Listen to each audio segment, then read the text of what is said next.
All right, a very good morning, everybody, from the flight deck once again. Welcome to another live stream with me, Captain Nabs, here on A Pilot's Life. So welcome once again, everybody. And why is my overlay? I'm just looking at it right now, and there we go. I forgot to hit OK on my overlay software. Was what I forgot to do, so that's why it was not showing the actual arrival and departure points, but now it is.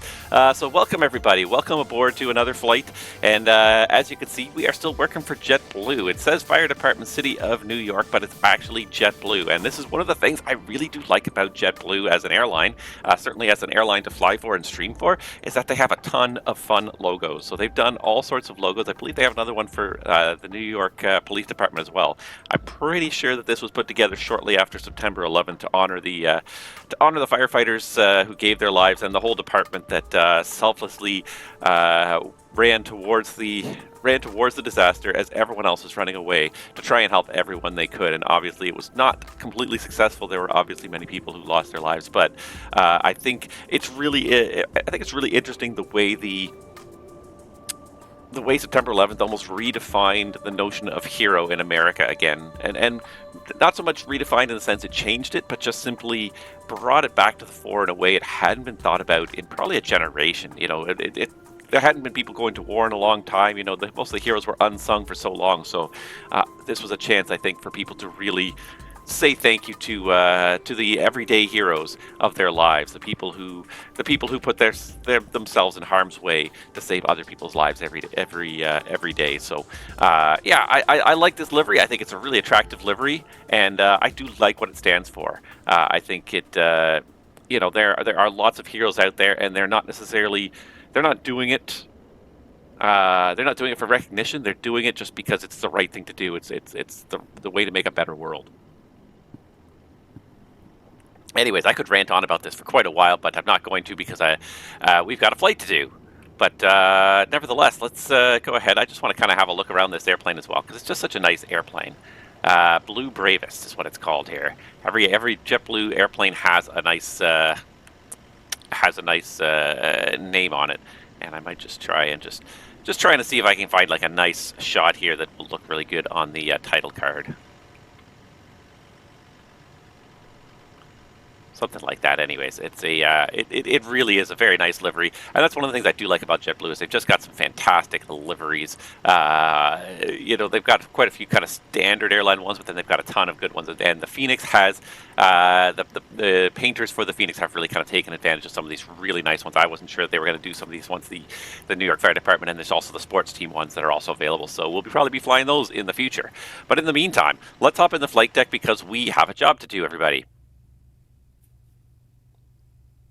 And if I can bring myself up here, there we go. And there I am. Good morning, everybody, and welcome to the stream once again with me, Captain Nabs.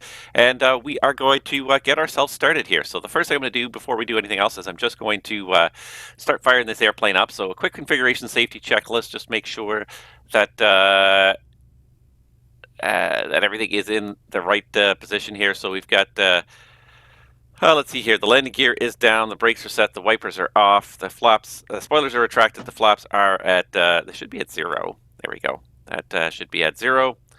And the weather radar is off. Very good. And let's go ahead and fire this baby up here. So let's just check the battery voltages first. And I'm doing this just from memory from my checklist, but I do have a checklist for this. They should be above 25.5 with the batteries off. So we can go ahead and turn the batteries to auto. Airplane starts to come to life. And then if the external power is available, we can go ahead and push that. And that will get the whole airplane up and running. It's going to take a couple seconds for everything to get up and running, but there we go. The other big important thing to do pretty early on when you get in the flight deck is start those IRSs aligning. So let's get those into align mode. While I'm up here, we'll just get the nav lights on. Let's just check that the parking brake is on. As soon as the SDs come up, I'm just going to check the fluid levels, and then we can go ahead and import our flight plan and get started. I'm not trying to rush today, but I am targeting a off the gate time of 20 after. Interesting story. Good morning. Welcome to the stream. I am trying to kind of more follow a schedule than I have in the past. So I am trying to target these takeoff times, and they're not unrealistic, but they are fairly tight for what is basically a single crew operation. All right, so we do have smoke detector fault. That usually goes away short order once all the computers boot up.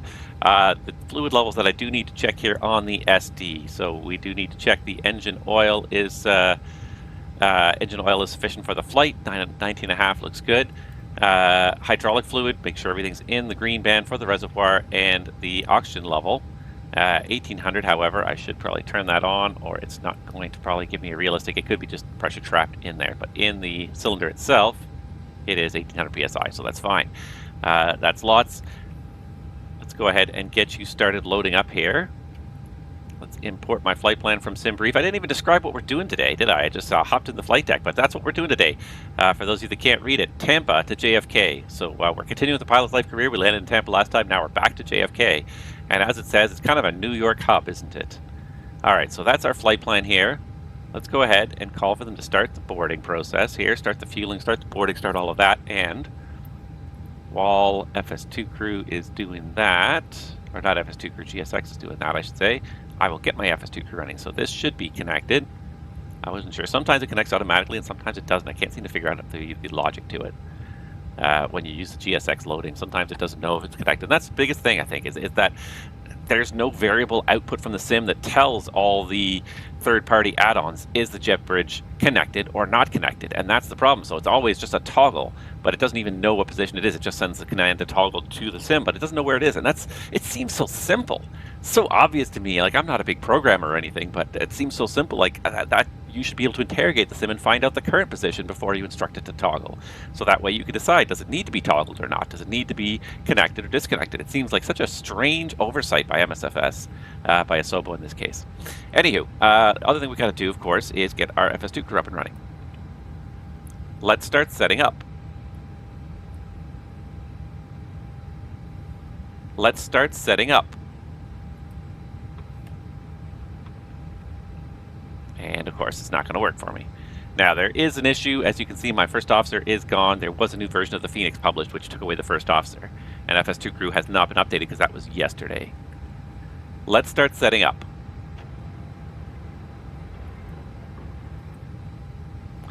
All right, we're going to try a reset of FS2 crew here.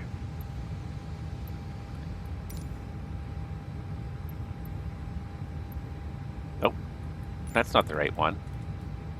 That's probably why it's not working. That's the one.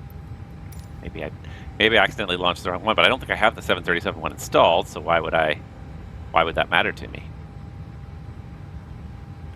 Anywho. Let's start setting up.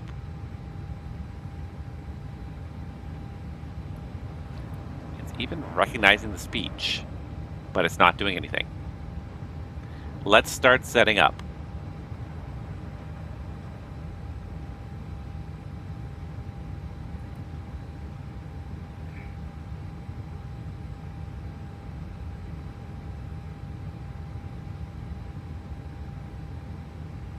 Audio test complete. It's not an audio test problem. Voice control.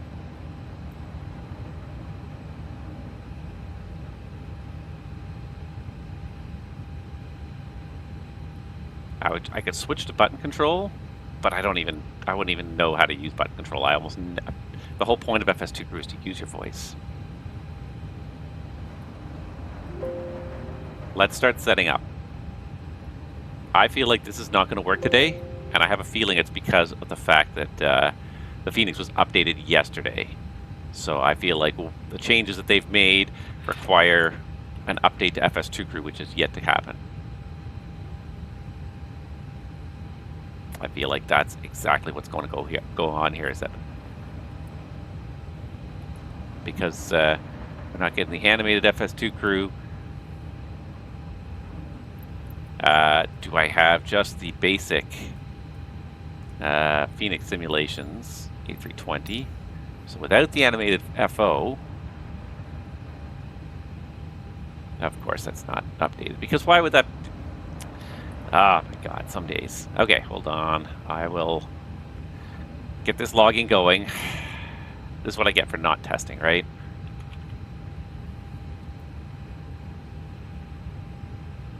Nope, I don't have it. I don't have it handy. Oh my gosh, and now I gotta log in. find my serial number. Because I always use the animated one now that I have it, so I don't have the serial number handy for the non-animated one, because that would be too easy. Now I gotta figure out where the Fenix is.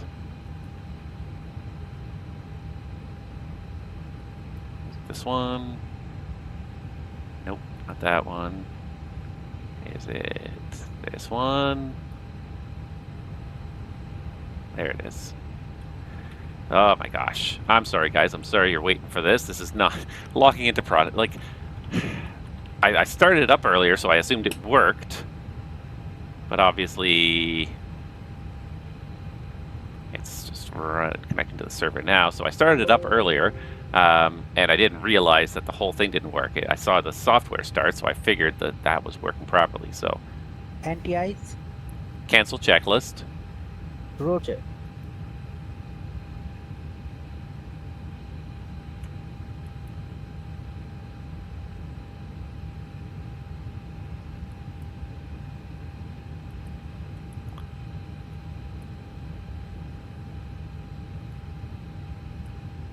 Let's start setting up. Roger. All right, so this is the FS2 crew without the animated FO, which is fine. However, I'm not 100% sure that everything is configured properly. I think everything is more or less configured properly from before I started using the animated, but if there's any changes since, that may cause problems. So, anyways, this is already taking way more work. Blame the FO. Stop the Starbucks in the terminal. I like it, absolutely. Yeah, the FO didn't even show up on time today.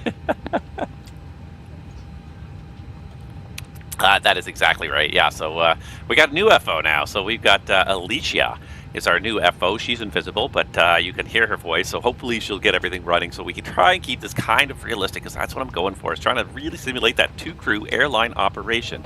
And it's not always what I end up with here. And I realized I forgot one more thing. Of course I did. Oh my gosh. All right, anywho, let's see if we can get this show on the road and I can try and fix these problems later, because I thought I was ready for the stream, but obviously I was not. Okay, anyway, so yes, this is our flight plan today. Thank you, Alicia. We are doing Tampa to New York JFK. So there we are right now. There's been an update to... the Pilot's Life software again, and now you can see they actually have the departure and arrival points on there, and we'll fill in the blanks as we start flying, which is really fun. And apparently I think they're going to add some VATSM traffic on here as well, so you can see what their VATSM traffic is doing around you as well, which is kind of nice. But yeah, so that's what we got today. So 426, JetBlue 426, and we got to get out of here at 20 after. That's what we're trying to do. So let's see if we can do that. Yeah. So let's get this show on the road here. It looks like our IRS is aligned in the time it took us to finish yakking here and figure out what the heck was going on there. All right, so let's just have a quick little look-see here. So let's swap our database and nav accuracy upgrade GPS primary. Thank you. Let's put in some information just to start here. JetBlue 426 is our flight number. We are going from KTPA. Oops. And KTPA to KJFK. Alright, there we go. And the IRS initialization happened at, so let's pull up our flight plan and check this out here. Flight log, there it is. And you guys should be able to see that, I think, right? Yes. Alright, so what we're looking at here is north 2758.5 by 8232.0. So let's do this. Let's just do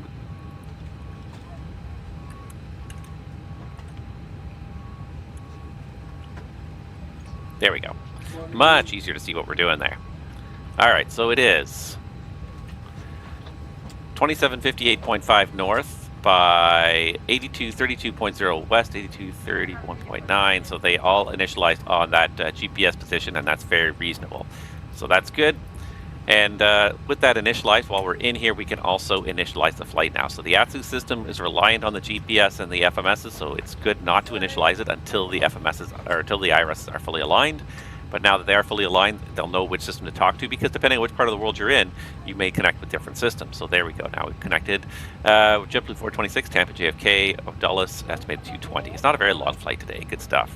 The other thing we'll do while we're in here is we'll get our secondary flight plan, initialization request, and just gonna reach for my tablet up here. Not that I really use it too much, because at the end of the day, I use it a lot, but not on stream, because you guys can't see what I'm doing on the tablet on stream. And I'm thinking about figuring out if I could have another webcam that kind of like has like a side angle, so you can see what I'm doing with the keyboard, with the flight controls, that sort of thing, as I'm flying, instead of just my floating head at the bottom here. I'm thinking about it, anyways. Secondary flight plan has been uplinked, so let's have a look here. Tampa to JFK, Camjo Q109, Q97, CIL. That all looks pretty reasonable. So let's go ahead and activate that. We're going to recheck it once we get going here. So that's that. Let's see if I can remember. That's what I'm looking for. Perfect. So what I'm looking for now is takeoff data. And let's actually get an ATIS before we even do that. Let's get an ATIS here. Let's see if we can find an ATIS for Tampa. Nope, that's not it. That's out of date. So let's see here. FAA ATIS. And let's go ahead and go KTPA. All right. And let's see here. So let's make sure we're on departures. Departures, expect runway 19 right for noise abatement. Part of 19 right, 19 left air carriers, just expect 19 right. Okay, so 19 right is what we're expecting. So let's put that in. It looks like a dry morning out there. And actually one thing I think I finally did get it to do is it is finally locked in here as real-time, real weather. So we're gonna have a beautiful morning. Optimal flap config, force token no, anti-ice off, packs on. Let's just sync this from our load sheet, 66.9. I could look and type, but I just press the sync button. Sync the live weather, make sure we're good. Variable at 6, that might cause an issue. It might be able to calculate, it might not. Let's see if it'll calculate. It did calculate, perfect. Yeah, so some systems, when it's variable at 6, when it doesn't actually have a direction, it's like, okay, so what is the direction? I'm like, I don't know, it is variable. So in that case, you may need to cancel the wind, put 0 wind, but kind of flaps 3 departure. Interesting. Okay, but we do have our takeoff data all set here. So let's hop back in here and let's start with the overhead flow here really quick. So starting in the top left corner, down each column. If I can make sure my track IR doesn't get too screwed up by this here. Present positions displayed. Those are all aligned. No lights on. Test the CVR. I might need to realign where my sensor is there. All right, that's normal. I think she checked everything, but we're going to check it again here. So we're doing a first flight of the day today. It is a little bit late in the morning to be doing a first flight, but anyways.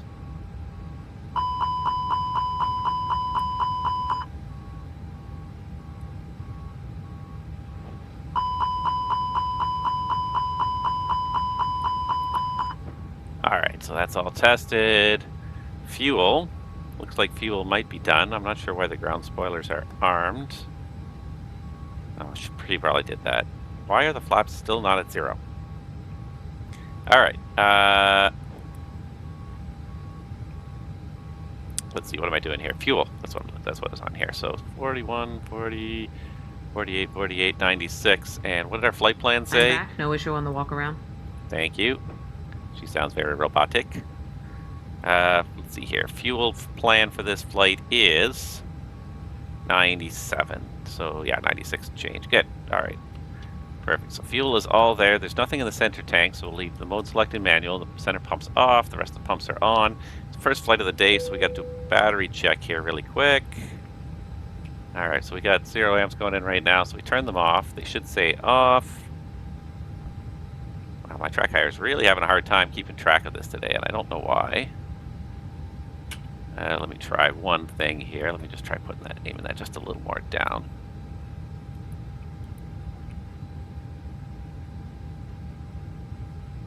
Maybe that's could be a little better. All right, anywho, so those are off. We can put them back on now. Voltages look nice and high, and let's just check the amperage. It should be less than 60 amps within 10 seconds.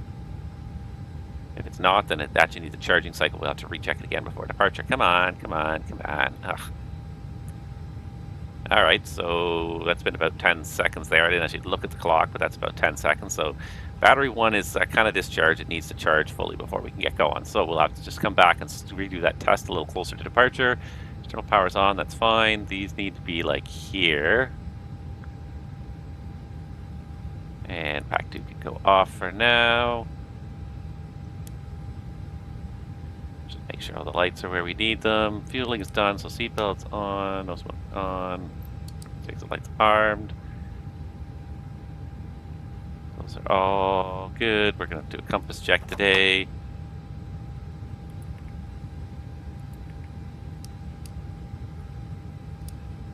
Alright, and what do we have for an altimeter here? For some reason, my keyboard's being a little unresponsive there. Not that one, but this. Altimeter 3015. It's a nice warm day here. 16 degrees already, I think it said. Beautiful day.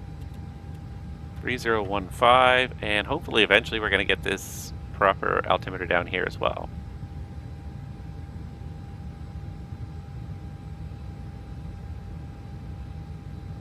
That's close enough. All right. And that needs to be on hundreds. I don't know why the autopilots are both showing on. There's some weird stuff happening here this morning. Weird. Unless it's the FS2 crew doing some weird stuff, which is possible.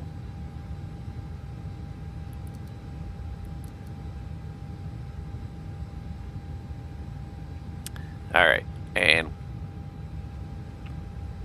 I don't know why. It's taking me 2 clicks to get. Alright, CTAF Tampa. Let's see here.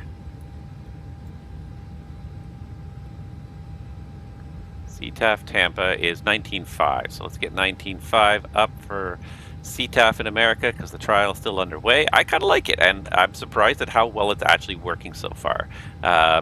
I like it. I think it's realistic, but I'm surprised just at the number of people who are making it work and are communicating on the correct frequencies. I thought it was going to be a bit of a gong show with people not being on the right frequency. The security and safety checks are all done. Are you good to start boarding? Go for it. Okay.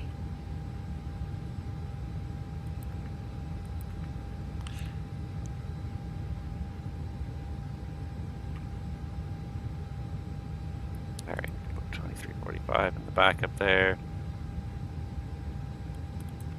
And we did get a message on my V-Pilot here. My squawk code for today is 7412. All right, so that's all good. That can go on TARA. Anti-ice. Cancel checklist. Cancel checklist. Roger.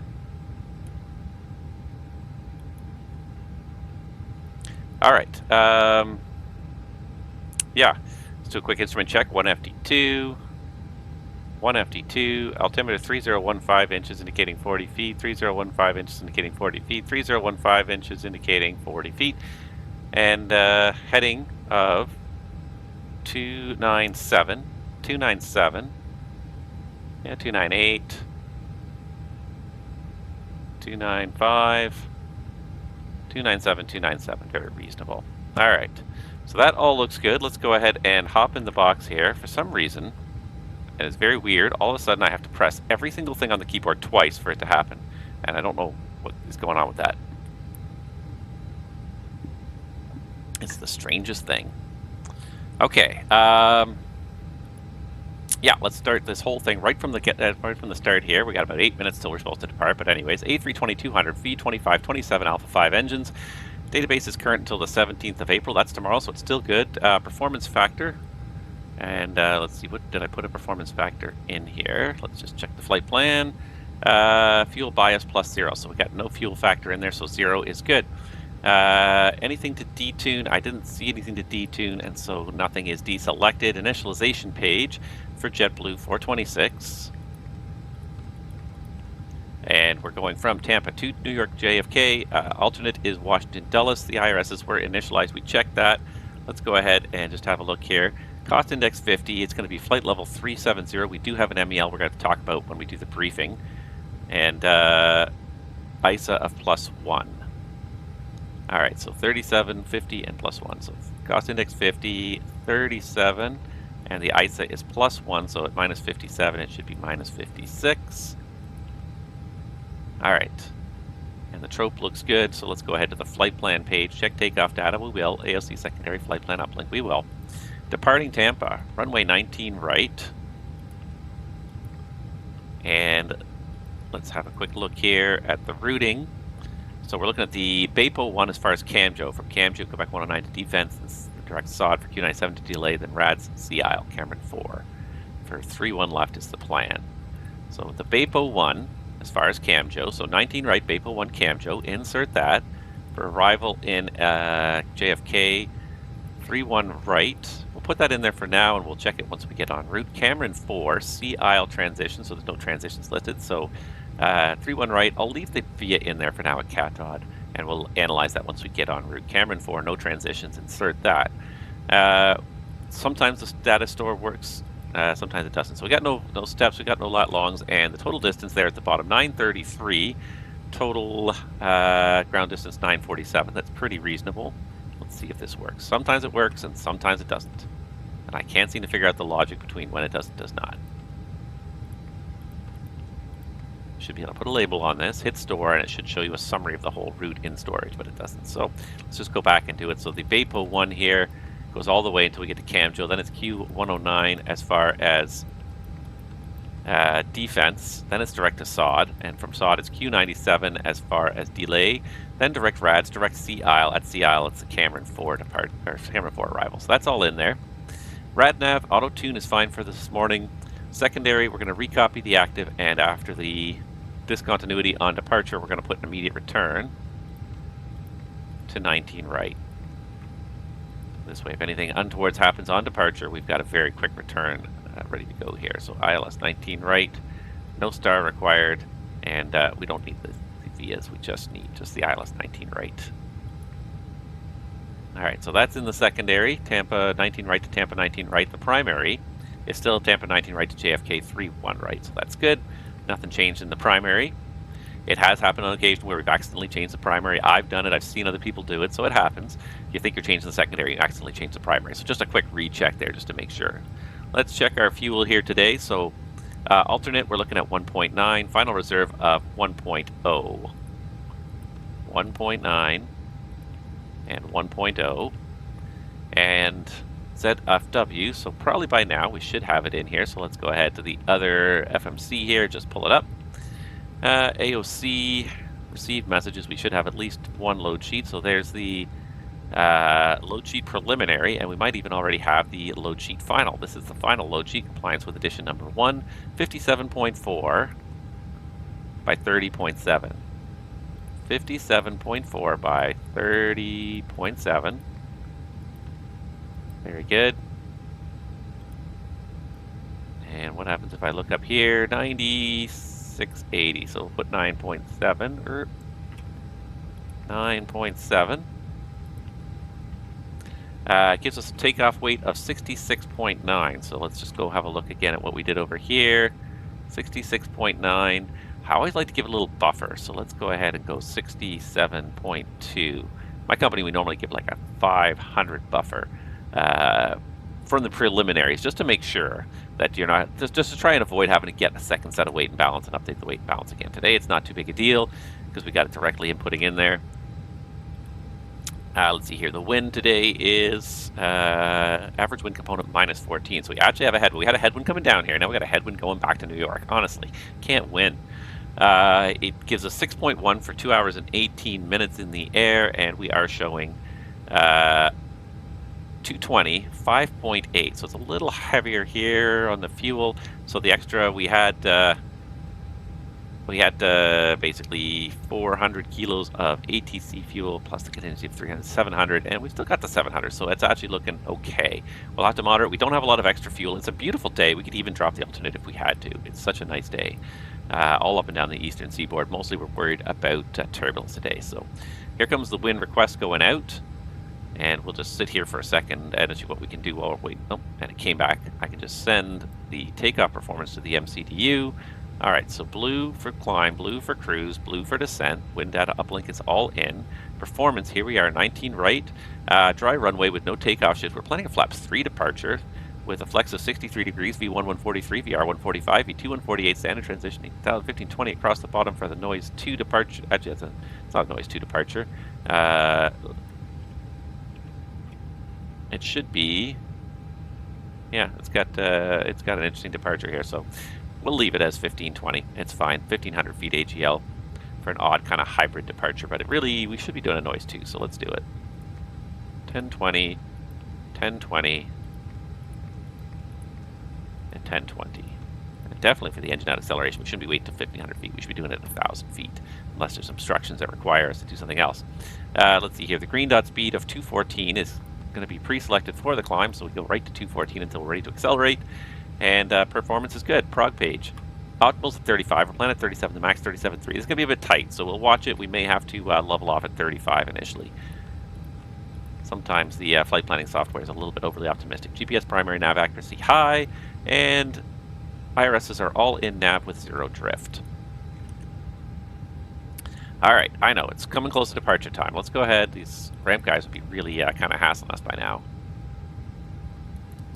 So we'll start the APU. Let's just have a real quick look here at the departure.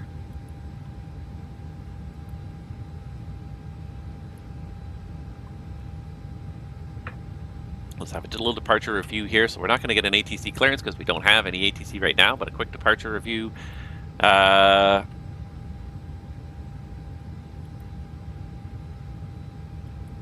Let's bring up the BAPO 1 departure here. All right, so for runways, 19 right, 187 to 540, then on a heading 203, or as assigned by ATC. So let's see if I can do this in such a way that you can kind of see both at the same time there. And if we go to flight plan page, so it is 187, 540, then a heading of 203, manual leg. We got Finky, BAPO, E-Cake, Finky, BAPO, E-Cake, Wylan, Spring, and Camjo. And that should be our top of climb point there. So that's all good. So that's all in the box. Not too much else going on there. So the APU just came up, so I'll get the ground power off. And yeah, I think we're ready for a departure briefing. So we've got the fuel is boarded, balanced, and recorded. The load is all even, and the pumps are all on. The logbook we've checked, and the load numbers, well, final numbers are in, so we've already checked those, so we're good to go. Yeah, NOTAMs and MEL. So first of all, MEL for departure today. So we've got a fuel MEL, which we saw in the flight plan here. It's 282102, I believe. So we have to go through the fuel. Oops, that's not it. That's the CDL section. So 282102, and it's really not too bad here, but it's a little bit of something we have to do here. So, and I didn't even do it. It doesn't even matter. It doesn't even matter today. I was supposed to defer it, but center tank pumps, 1 inoperative. 1 may be inoperative provided that the flight route permits a landing at a suitable airport if the remaining center tank pump fails with fuel in the center tank. So we don't have any fuel in the center tank because it's a short flight, so it's not an issue, but we did have an interesting issue with this the other day, so I wanted to talk about it. So we will talk about it when we get a moment here. But it doesn't even affect us because there's no fuel in the center tank at all. So we could look at the ops procedure, and really we should, just to be complete, but what you'll find is that it's really going to have next to no impact on our operation here, because looking for 282102. Center tank pump inoperative. During cockpit preparation, cross feed, check off, affected center tank pump switch off, and operative center tank pump switch off. So all the fuel center tank pumps are off. If the fuel quantity in the center tank is less than off, then we maintain the center pumps off, and that's it. The rest of this is what to do, how to transfer the fuel so that the one tank feeds both tanks, basically opening the cross feed while feeding with the one active pump so that it feeds both sides. Because we have no fuel in the center tank, completely irrelevant MEL today anyway, so not even impacting our operation. All right, NOTAMs. That's not what I'm trying to do. NOTAMs, quick look here, but I don't think I saw any yesterday. I was having a quick look at NOTAMs yesterday. Nothing that really affects our departure off of 1 left, 19 right. Nope. And if we have to come back on 19 right, the ILS is up and running. As far as I can tell, I don't see any NOTAMs about the ILS, so I think it's all good. So, yeah, it's departure time. It's past departure time. We haven't even done anything here yet, but that's okay. So, are you ready for the departure briefing? Go ahead.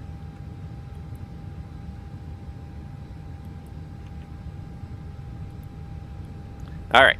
So, before start checklist, let's see here. Okay, so weather good, radar not required, pushback required, config 3 for takeoff. I'm just going to do all this stuff to make sure she says everything correctly. 19 right, and speeds.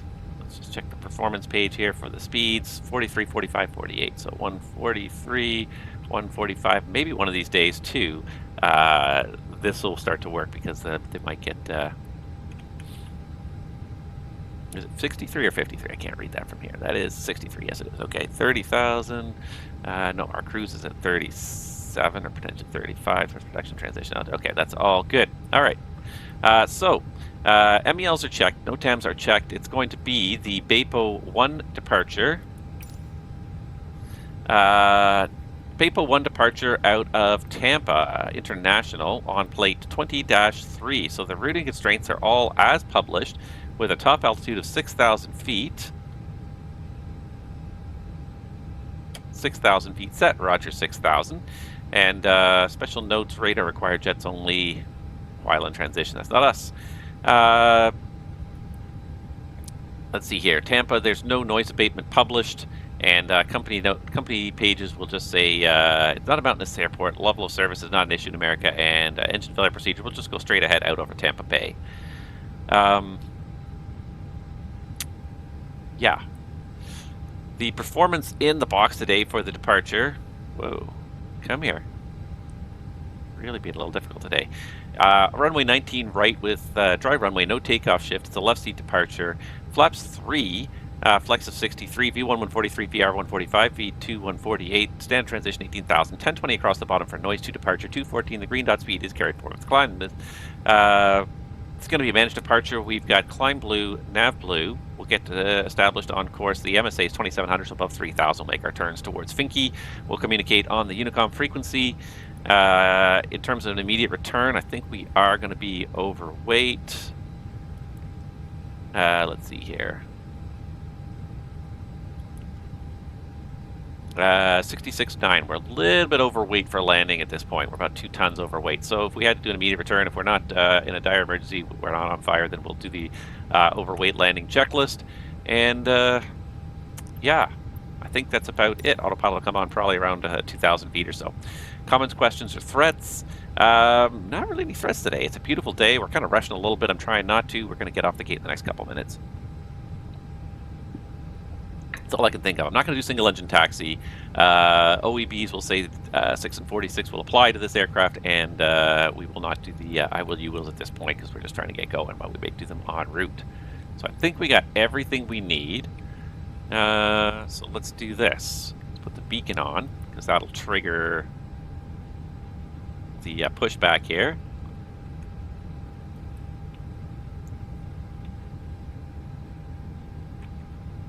Before start checklist. Parking brake. Set. Takeoff speeds and thrust. Hello, Captain. We are ready for pushback. V1 143, VR 145, V2 148. Flexing 63 degrees. Flexing 63 degrees. V1 143, VR 145, V2 148. Flex temp 63 degrees. Windows. Departure checks completed. Bypass pin inserted. Closed. Beacon. On. Before start checklist completed. Any questions? No questions. Forgot to make the no question ask. All right, so I think we're just about ready to go here. I'm just going to go ahead and bring this over here and say, yes, we are connected. Flight Sim's connected stage is pre-flight. It seems to know what we're doing. It seems to be connected all successfully, so we are ready to get going here. Took me a little while, but we are on our way. Portable telephones must be switched off for the duration of the flight. Please fasten your seatbelts ready for departure. One thing I realized I forgot is that my laptop, which I usually use to monitor what's going on the network and everything, I forgot to bring the plug downstairs for it. So it's not ready to go. And I really kind of like to have it just because it's nice to be able to monitor what's going on stream. Nice to be able to monitor what's going on. And there's quite a few of you guys watching, so I think we'll start setting up some failures once we get going here. So let's just do tail to the left. Release parking brakes, please. All right.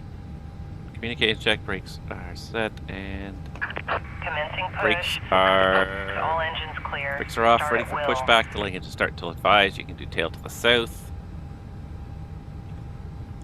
Starting engine 2. Okay.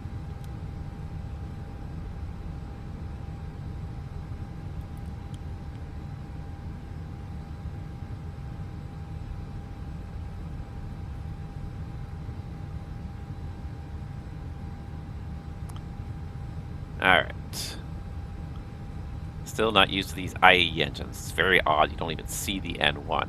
So you gotta get 25%. You won't see ignition or fuel flow until you get to that point.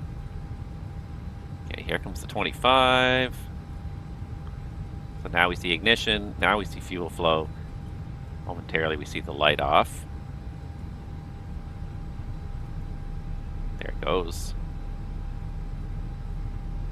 Then you get the N1. And you get these crazy high-looking oil pressures. Compared to the CFM engines, the oil pressure in the IAE engines is ridiculous.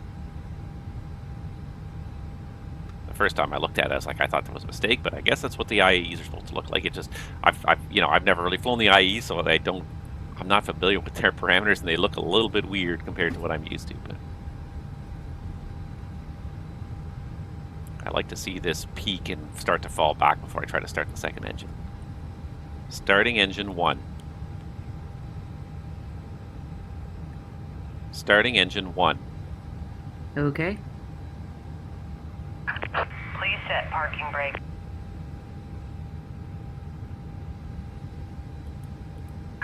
Unlocking gear. Brakes are set. Remove. You can confirm when the pins are removed. Alright, here comes the second start. And I might go and grab that power cable because it's nice to have this other screen next to me where I can have flight information, where I can just monitor the network, monitor VATSM to make sure I'm not flying into ATC without realizing it. It's nice to have that on another screen next to me here. Alright, tug should be pulling away here momentarily. The start's almost done here. Now maybe it's just me. It seems like the background noise in the sim is really quiet today. I'm not sure why.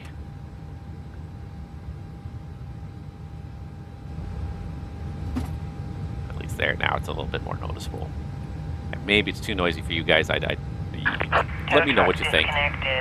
Bypass pin I'm looking at the levels and I still think I'm quite outpacing the Left is clear. sound Right being made is by the clear. sim, but maybe not. Definitely not outpacing the voices, but I'm definitely outpacing the sound being made by the sim. So there goes the tugs. We got 2 good starts. We did get the EDTs fall back. Everything looks stable. Vibrations are all normal. Alright, engines 2 and 1 are normal. Alright, and there she goes, the pin. Perfect. Alright, before we go do anything else, I think I might grab that power cable just really quick. So just give me 2 seconds, guys. I'm just going to go grab that up.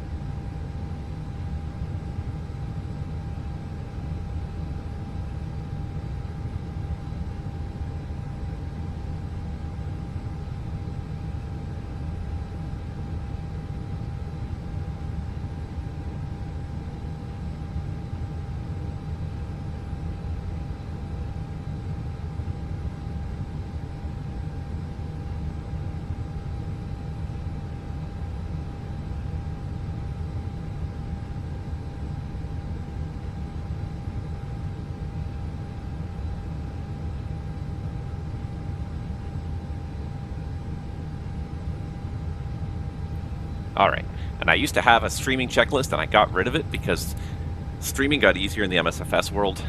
I didn't have to turn on as much stuff, but I feel like I might need to back now. Anywho, all right.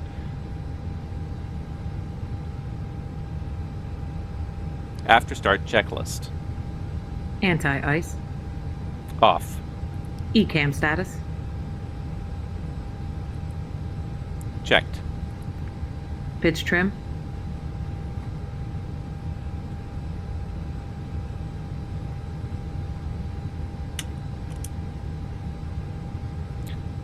Set and checked. Rudder trim. Neutral. After start checklist completed. Clear left side. Still right side.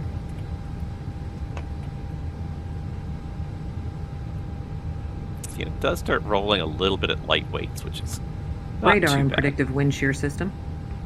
Cancel checklist. Roger.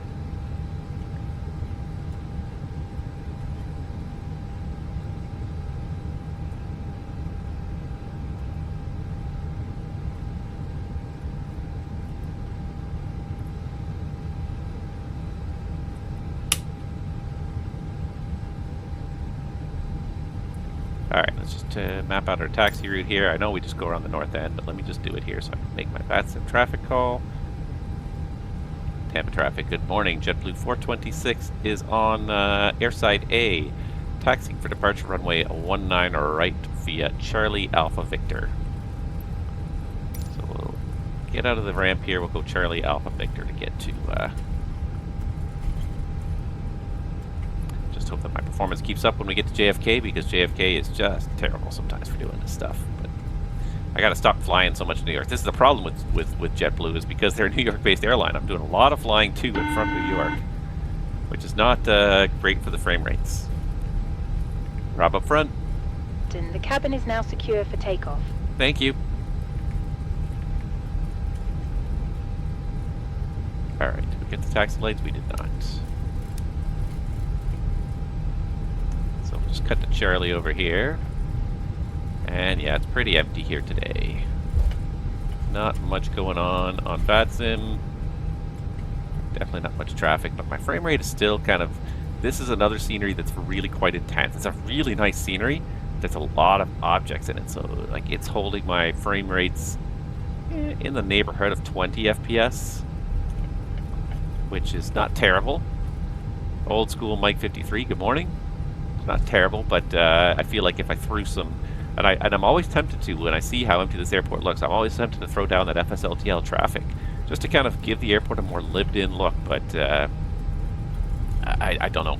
I don't think it's going to be quite enough. All right, let's do a brake check. Brake check. Pressure 0. All right, we'll come around the next curve and then we'll do our flight control check. I do love that you can see through some of these terminal buildings. I was going to talk about that. Like, it's really kind of nifty. One, you can see through it, because the thing is, like, so many of these terminal buildings, the modern buildings especially now, they're all glass, or 90% glass. Like, they're designed to be airy from the inside, which is fantastic. But when you're a developer, like, trying to make a building that is glass look good without making it transparent is so hard. You really have to kind of make it at least partly transparent. Then you've got to put detail inside so people can see inside. From this distance, you can kind of see just that you can see through the building a little bit. It's far enough away you can't see anything like crazy, but when you get close, you want to see these things. And that's something I was thinking about and I was going to talk about a little bit. Like, the amount of effort that gets expended now on building terminal interiors in this hobby is in the last 3, 4, 5 years is really quite a lot of effort sometimes. And sometimes you wonder if it's worth it. And I think it was hilarious, the one developer, and I can't remember who it was, maybe it was MK Studios, I can't remember, but one of the developers last 2 weeks ago or whatever for their April Fool's joke announced that they would stop developing terminal exteriors and that they would only be developing terminal interiors. And as much as that was a funny little April Fool's joke, it was an interesting commentary just as well on what is becoming more and more common. And that is highly detailed interiors, and it's one of those things. If you can see it, then I hardly endorse it. Sometimes they do interiors of like the ground side, like the drop-off, the passenger drop-off zones. You're like, no pilot taxiing around can see that. No pilot landing at the airport can really see that. When you're landing, you're just, everything's a blur. So it's really a question to me of what's worth the return on investment. But anyways, let's do the flight control check. Flight control check. Ready?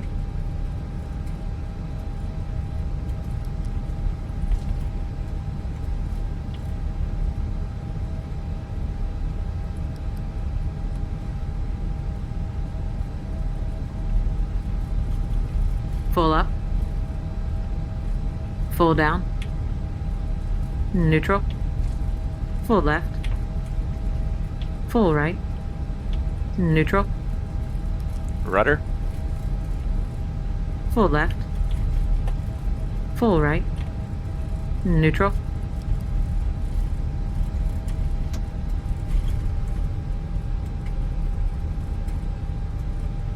Interiors are such a waste of GPU.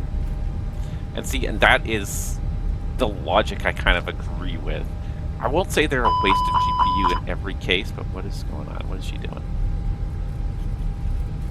Pushing the button when spoilers are not armed. The flaps are not the takeoff configuration.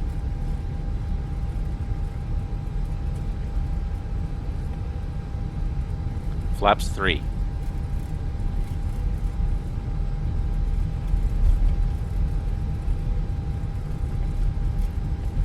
Taxi checklist. Flight controls. Checked. Checked. Flap setting.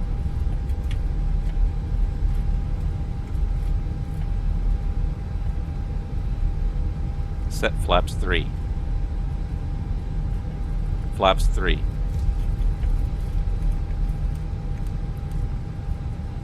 See, I had to set it, so now that means that she's not going to retract properly.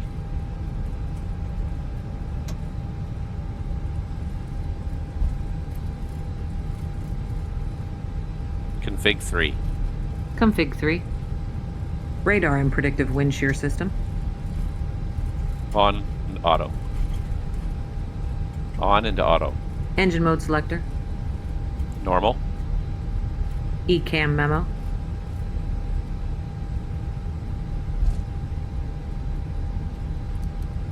Takeoff, no blue.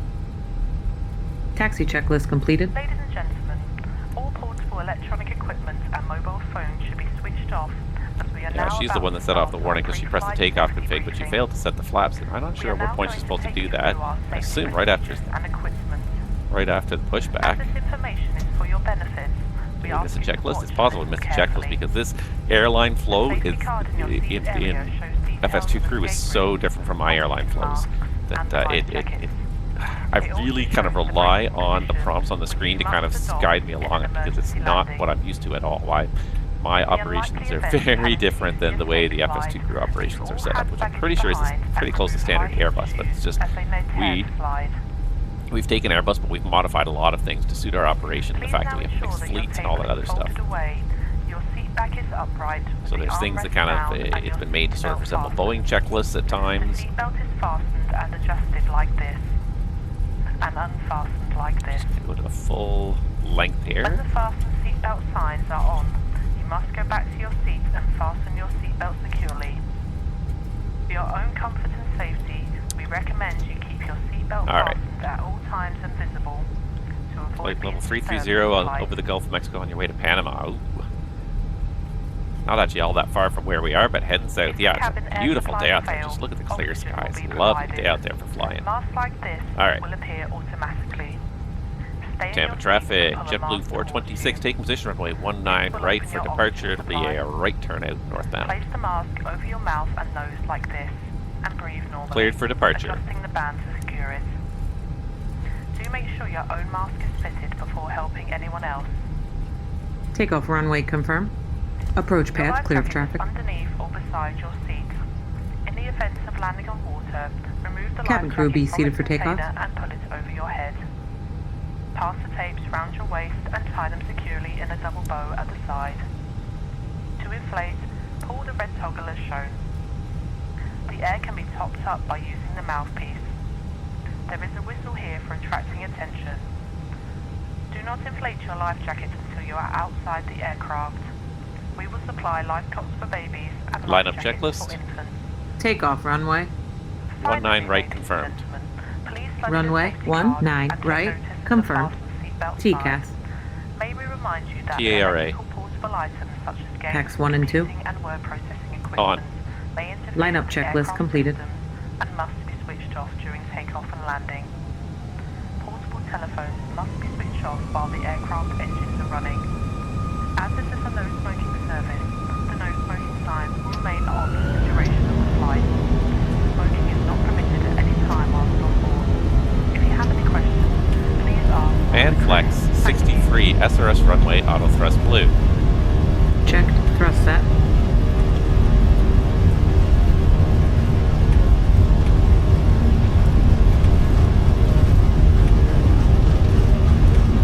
knots.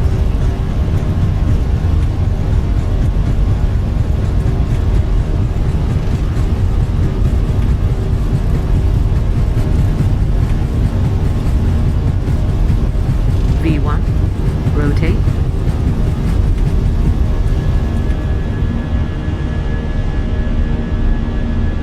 Positive climb. Gear up. Nav. Gear up.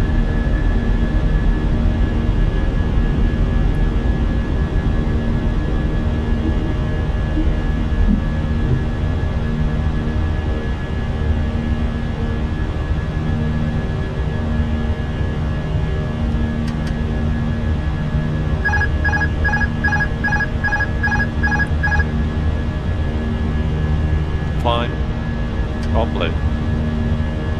Autopilot 1.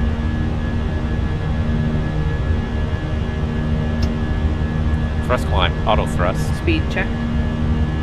Flaps 1. It's not what I said, but okay.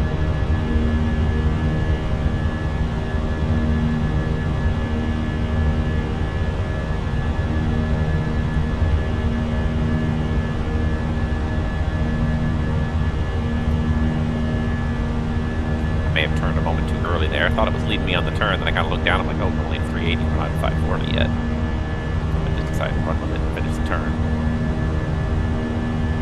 There's the Air Force Base right there, just south of Tampa, so that's why we had to make a turn almost right after departure. Come on, you can do it. You can accelerate.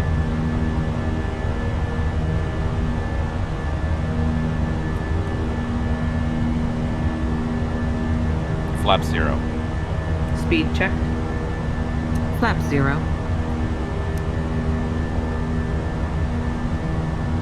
Alright, here comes 3,000. Cleared the MSA, so there's direct Finky, the first waypoint. Here's Nav, Finky, Tampa traffic, JetBlue 426 airborne off of runway 19 right, right turn out, northbound, clocking through 3,500, final call Tampa. There's the causeway across the Tampa Bay there. One of like 3 or 4 different causeways across the bay there. Now we're into like the St. Petersburg, Clearwater area. I believe that's the St. Petersburg airport right there. It's a very nice kind of stretch of the world here. Alright, and moving right along here. 5,000. So just doing a flow here, so AP's off, anti-ice is not on. Engine mode's normal. TCAS TRA. As we kind of come around here, there's 6,000 feet. We can actually go ahead and set flight level 230 initially. There's thrust climb, all blue, flight level 230 set, Roger 230. There's speed managed. I just love this MiniFCU. I just cannot get enough of this thing here, and the other thing that I'll mention, and I shouldn't be mentioning too much, we're in the sterile critical phase of flight still, but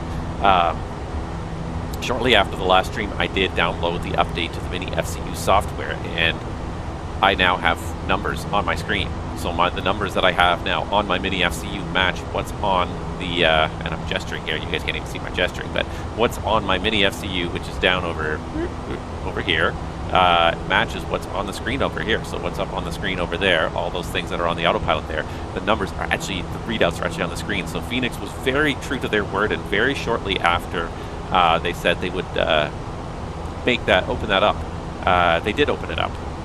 go ahead and switch to the 22.8 Unicom now for the onwards phase.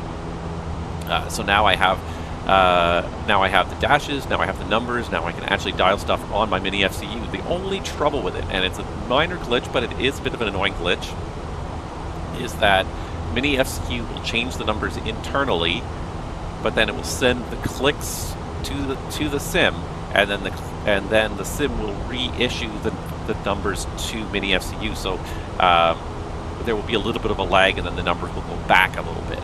So when I'm dialing up 230, if I dial it up really quickly, I might overshoot it.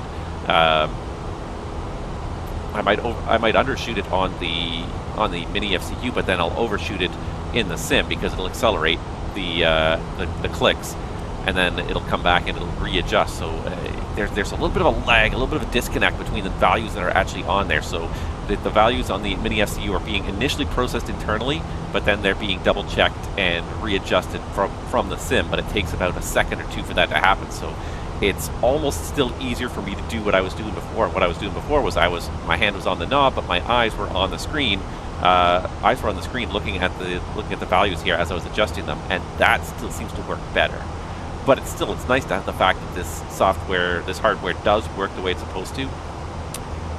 It's fantastic. And yeah, and by the way, if you're thinking about the Fenix A320, and I really have to say this because I've been telling a couple people about this, now is the time, because it's on sale for 20% off. So now instead of £50, it's £40. It's $39.99 British pounds. So I think this is the first time they've ever had a sale on the Fenix. So if you're thinking about the Fenix, I'd say it's totally worth it. If you're into flying the 320, if you're into flying a very realistic aircraft, you get both variants. You get the CFM and the IAE engines variants on it. It's totally worthwhile, and now it's 20% off. So if you're thinking about it, now more than ever is the time to pull the trigger. It's going to be on sale till next Wednesday. So by the time this video makes it onto YouTube, chances are the sale will be almost over.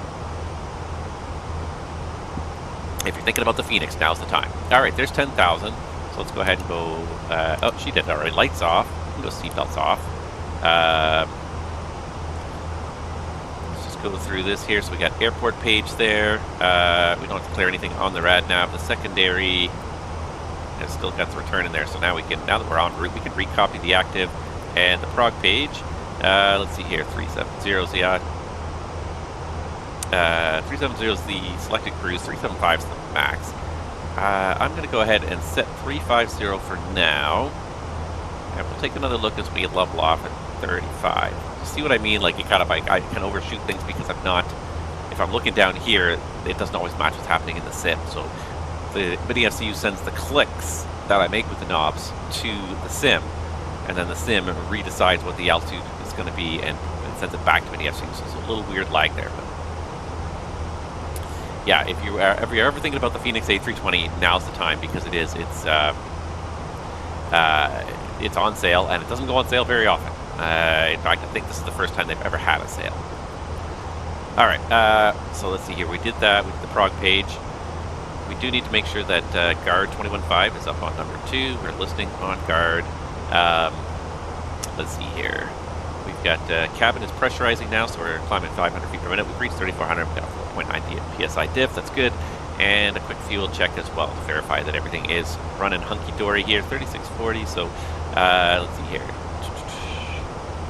We burned 1,000 kilos basically now. We've got 40. We got about 43 on each side, which is 86. Perfect. And that takes us up to about 96, which is what we started with. Perfect. So the fuel is all accounted for. It's not leaking out of the airplane anywhere. We are underway on another episode of A Pilot's Life. Felix. Oh, I didn't even see it said Felix. I figured with the X. I knew what you meant. Yeah, autocorrect is I gotta say, is one of the banes of the modern existence. I hate it. I take it off on all my devices as soon as I can, because I find it makes mistakes more often.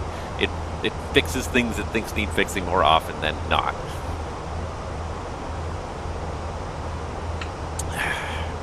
Like my wife the other day, she texted me and said, "Oh, I took the logs on a walk in the forest," and she meant to say dogs. She tried to type dogs, and it autocorrected to logs. She took the logs for a walk in the forest. It's just, yeah, it seems like autocorrect is more hassle than it's worth most days. All right. Standard cross check. Passing flight level 182. Thank you. There's 1013. Now. Standard. perfect. 18.2 is good. Yeah. So there we go. So we got standards set. I am looking forward to that. This right here is one of the next things I really want to have is the mini EFIS. Have the altimeter setting, the range knobs, the flight director, the LS buttons, having the VOR ADF switches, and even these switches, but especially the altimeter, the range, those ones especially, having those as separate switches. I almost wanted to reach for my speed knob here in the corner and adjust my altitude, my altimeter setting with the speed knob on my actual MiniFCU, because it's another very common thing used a lot. It's very tactile, so I'm really looking forward to that, and that's MiniFCU I think is going to, or Mini Cockpit I think is going to do some wonderful things with that stuff. With those, it's so fantastic to have these readouts on the screen, and I'm loving it. I finally got a chance to fly it, and it's funny because like I downloaded it, I installed it, I basically checked that it worked, so I loaded up a Fenix, I ran the what I'm trying to say here, like I ran the Fenix and I checked it out and I played with the dials, and then I didn't touch it again until basically yesterday. So last week was a busy week for me. I had a course I had to go to Tuesday through Friday, and then on top of that I had a trip on Saturday. So like it turned into a very busy week, because the trouble with courses is that most of the time they end up being business hours. They end up being 8 to 4 or 9 to 5. Well, tend to be, at least in our company, they always tend to be 8 to 4, which means you're driving in rush hour traffic to get to work, you're driving in rush hour traffic to go home. It's like, oh my god. I probably spent collectively 12 hours in the car last week. And when you start to say it like that, you're like, my god, like what a ridiculous amount of time to spend in the car to get to and from work. And this is one of the things that I think this is a fantastic advantage most of the time of being in aviation, is that when you're going on trips, you tend to go usually for multi-days. Some people like single days, especially those who live close to the airport, but those who live a little bit farther away like multi-days, because it cuts the number of times you drive to the airport in half.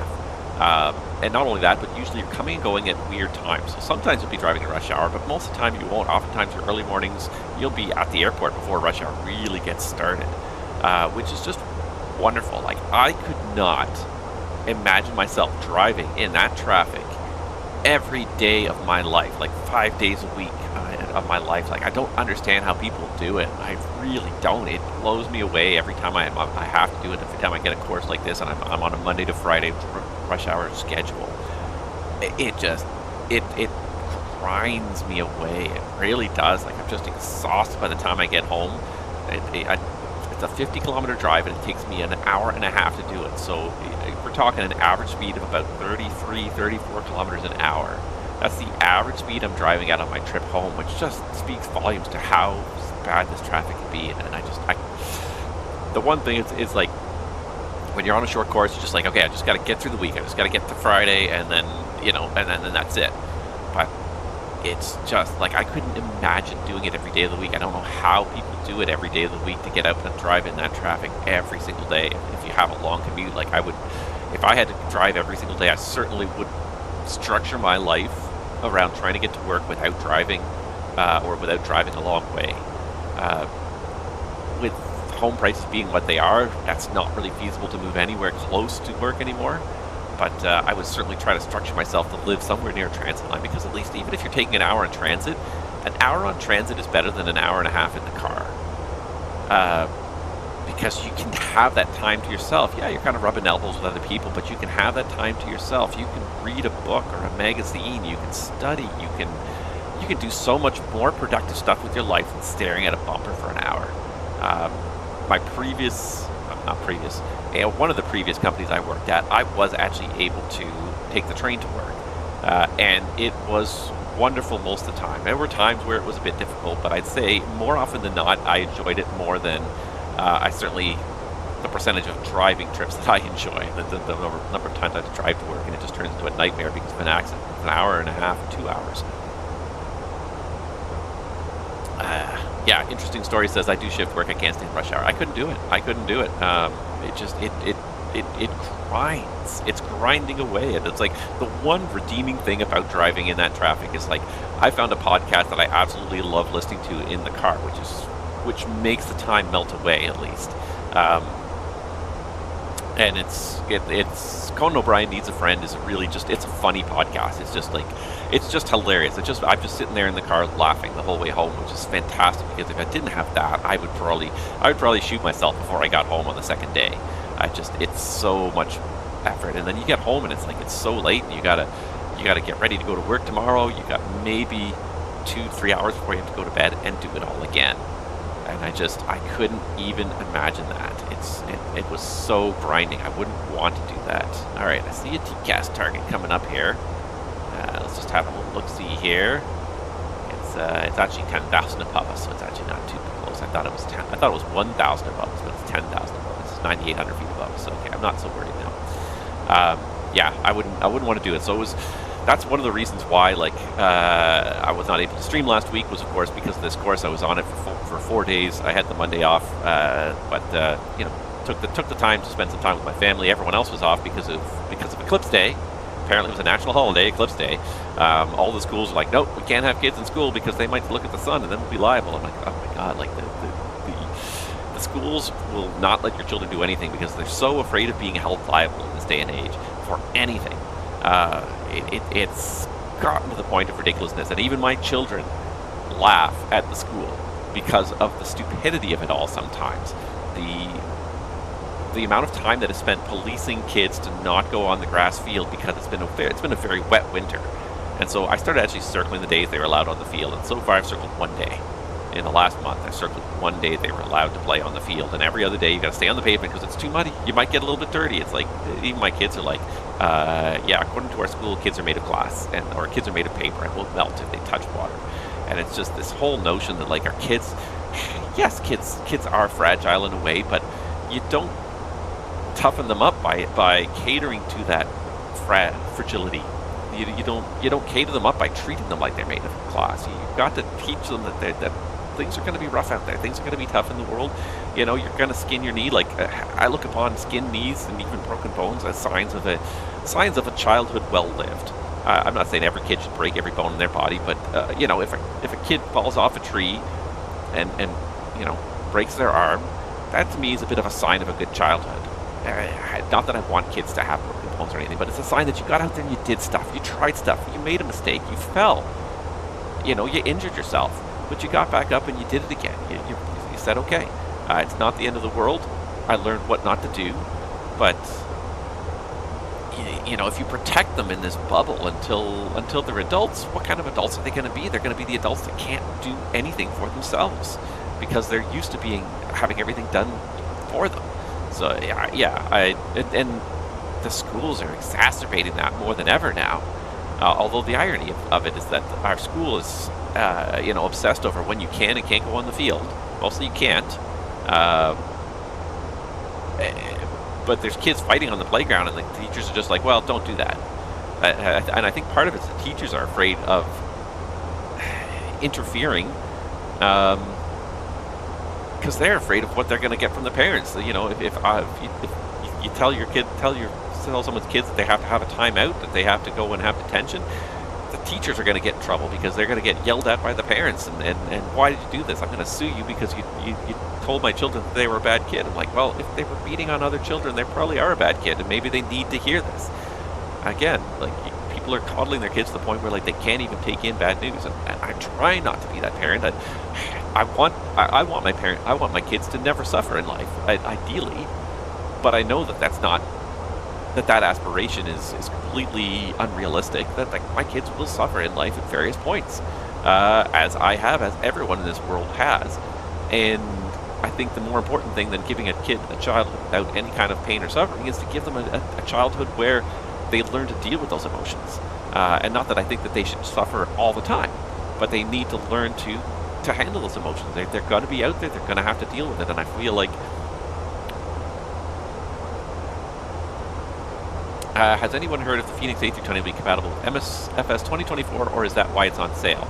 I don't know if it's going to be compatible with the FS 2024. I don't think they've really said too much about it because I think they don't know. I think I would imagine that they would like it to be. And I imagine they'll do whatever they have to do to try and make it work, and I think it will. From the sounds of it, it sounds like a lot of the changes in 2024 will be more along the lines of improving the process of the sim itself. But from the sounds of it, most of the add-ons should still be compatible. A scenery especially should be a no-brainer. There's 340 climbing 350. Scenery should be a no-brainer. Aircraft, yes, okay, aircraft are a little bit more complex and require a little bit more interaction with the sim. I would like to believe it's going to be, because certainly the development has not stopped. The reason why they're having a sale is actually to kind of celebrate the fact that they're just about to release the 319, 321 add-on package. So I think that's the reason why they're having this sale, is that they're looking forward to this. And I was going to talk about this, so we'll talk about it now. Mach Alt-Star. Let me just do a real quick cruise check and we'll talk about this. Just want to see it level off, and about now it should switch to Alt. Anytime now. Alright, there is Alt. Alright, it does appear to be level nicely. Alright, so let's do a quick little cruise procedure here. So let's just go through the flight deck one more time, make sure that every switch is still where it needs to be. There's no lights on that shouldn't be on. That's fine, because there's nothing in the center tank. Lights are all good. That's all good. Track IR is not good. Because it's first flight of the day, we should actually do an in-flight compass check. So let's see here. We are currently tracking about 002. And we're supposed to be within plus or minus 8 degrees. Wow, that's pretty good. 002. Yeah, that's pretty much bang on. Surprisingly, in the sim, everything is perfect. Alright, so we're going to call it 350. It's not actually alt cruising. Let's see here. I think we could actually do 370. So I'm just looking at it here. 378, 370. I'm looking at the margin here between the overspeed and the underspeed here, and I think we can do this. So let's go ahead. I'm going to go ahead and set 370. Roger, 370. And there is thrust climb, all blue. Roger.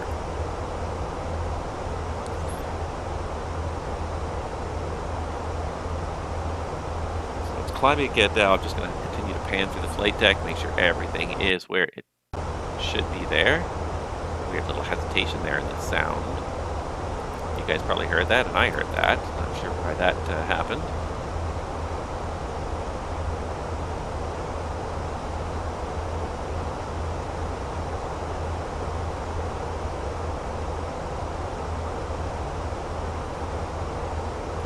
Alright, so kind of keeping one eye over here, kind of keeping one eye down here. So engine vibrations look good, oil looking good. It's fine with the engine, bleeds. All our normal flows. It's so consistent in these airplanes, they're so perfect.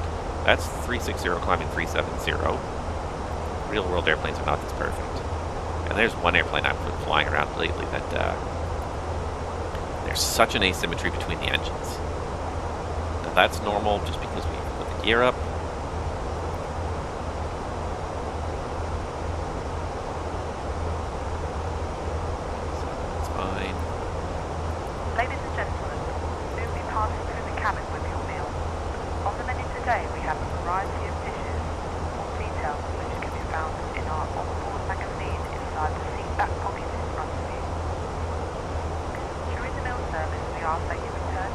Gold star.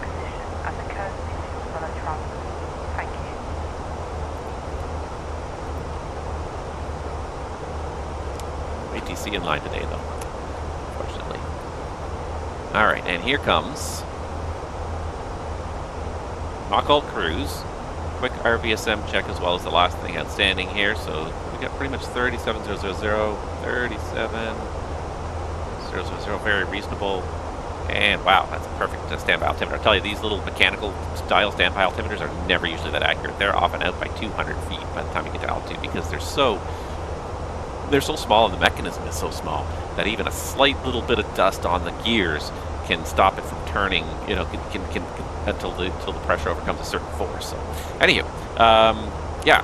So Malky UK wanted to talk a little bit about the Fenix, and so yeah, I 100% want to believe that the Fenix is going to be compatible with 2024, because they're very active development right now. They're not. It's not like they put the airplane out there and they've been sitting on their laurels and not doing anything. They're very much in the active development process. So that's I believe 100% it's going to be compatible with 2024. It may take some time. It may take it may take a few weeks when the sim comes out, depending on how much early access Fenix has into the sim itself and the betas and how accurate the betas are for the final version, that sort of stuff. But I believe 100% it's going to be in there, because Fenix has not even finished doing what they want to do, and you know, so to say that their product's only going to be compatible with MSFS 2020, and at this point, like going forward, like it's like, well, you know, the 2020 era is over, 2024 is coming.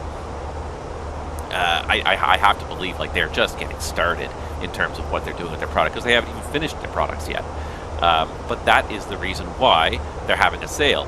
So they announced that, so just as I said yesterday, and I'm pretty sure it was yesterday, they released an update to the Fenix. So I downloaded the update, and that's why I don't have a first officers, because FS2 Crew has not yet updated their software, because Fenix's update just came out yesterday, which is fine. Kevin, there we go. Yeah, which is fine. But part of that update too is that they did touch on a few other things. So they touched on the fact that the 319-321 package now is just about to enter the beta phase. They said things are going swimmingly. Swimmingly is the term they use, but yeah, they are going into beta testing apparently with the 319-321 package within the next very short little while. So it didn't say exactly when. I think it might have even said like within the next couple of weeks. It did. I did read the post. It wasn't a long post. But yeah, they are getting ready to. They're kind of starting to reach the final lap, I guess, if you will, of the 321. So what does it say?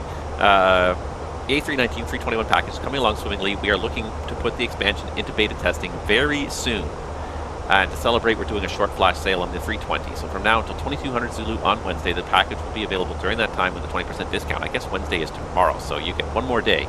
Yeah, so they're celebrating the fact that they're getting ready to go into beta on the 319-321. So if you're thinking about the Fenix, now it's time to pull the trigger. This is probably about the best sale you're going to get. Their product is very worthwhile. For what you pay, this is one of the best products out there. And especially at a 20% discount, I hands down, worthwhile.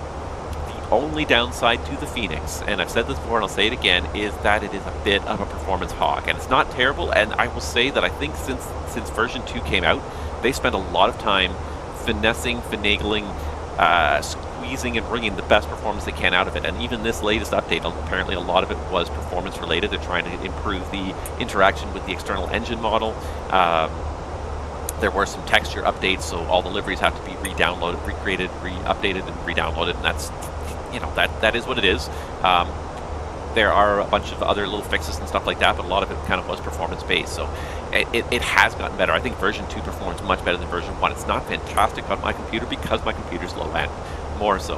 The only reason I can say that, though, is that the PMDG products tend to run better on my computer than this thing does. For something that is kind of on par of a very similar level of complexity within the sim, it seems like PMDG has managed to create an airplane that runs, that performs better, especially on a lower end system.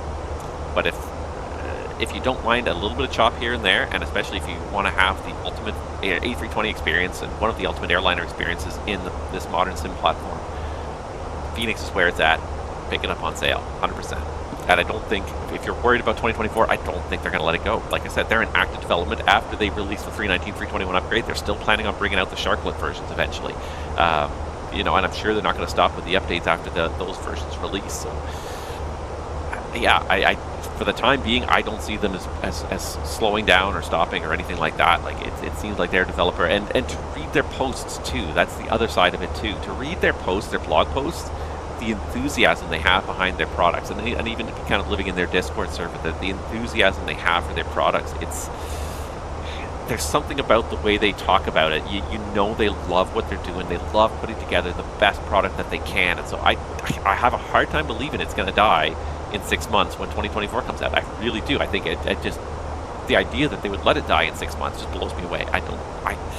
I would be completely and totally shocked. I won't say like nothing could never happen in this world, because I hate to ever say certain things can never happen, but just I believe that they have the commitment going forward to see it go into the next sim.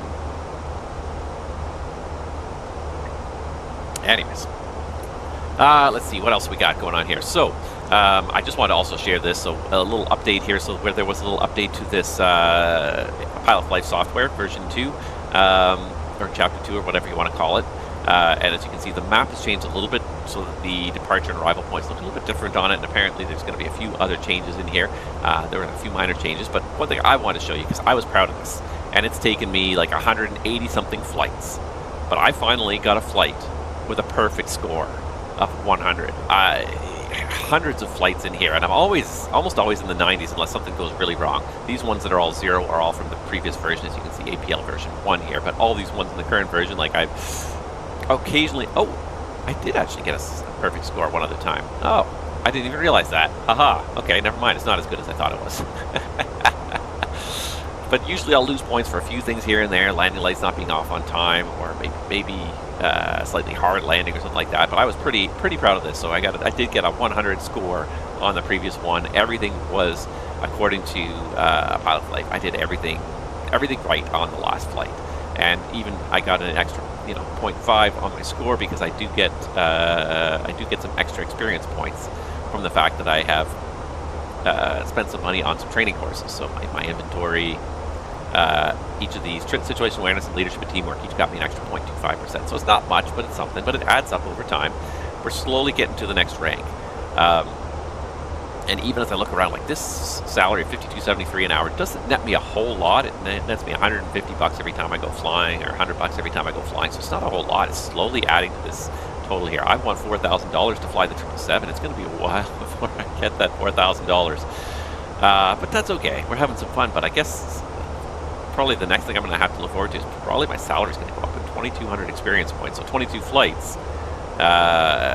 That'll take me up to $3,800. Yeah, okay. So probably about the same time that I get a pay raise. It's about the same time I'll get a $4,000 balance in my bank account. So it is getting there slowly.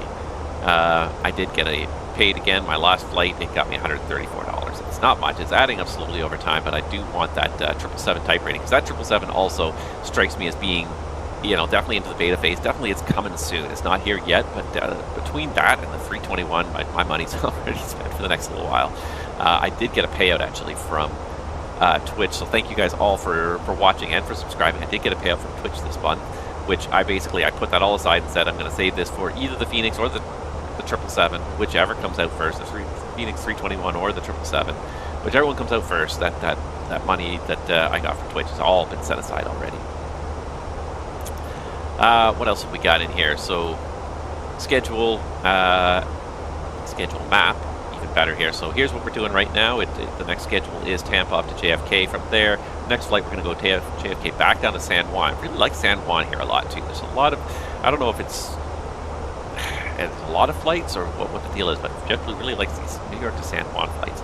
And from San Juan, then we get a little bit more interesting. So we go back up just to Florida to Orlando DCA, back down to Fort Lauderdale, over to New Orleans. So yeah, we're going to New York again one last time, but we're not going to see New York again for at least this season. We'll probably end up seeing it next season because it is a major hub for JetBlue. You can't fly for JetBlue and not spend time going in and out of New York at some point. It's just a pity that New York is so hard on the freight rates. So here's the other companies that are offering me jobs, and as you can see, none of these guys are offering me close to my $52 JetBlue salary, so I'm not going to probably be applying to these. I think it's a bit of a fluke, because I think I'm only a 3-star pilot or 2-star pilot. Dashboard, I'm a 2-star pilot, I guess.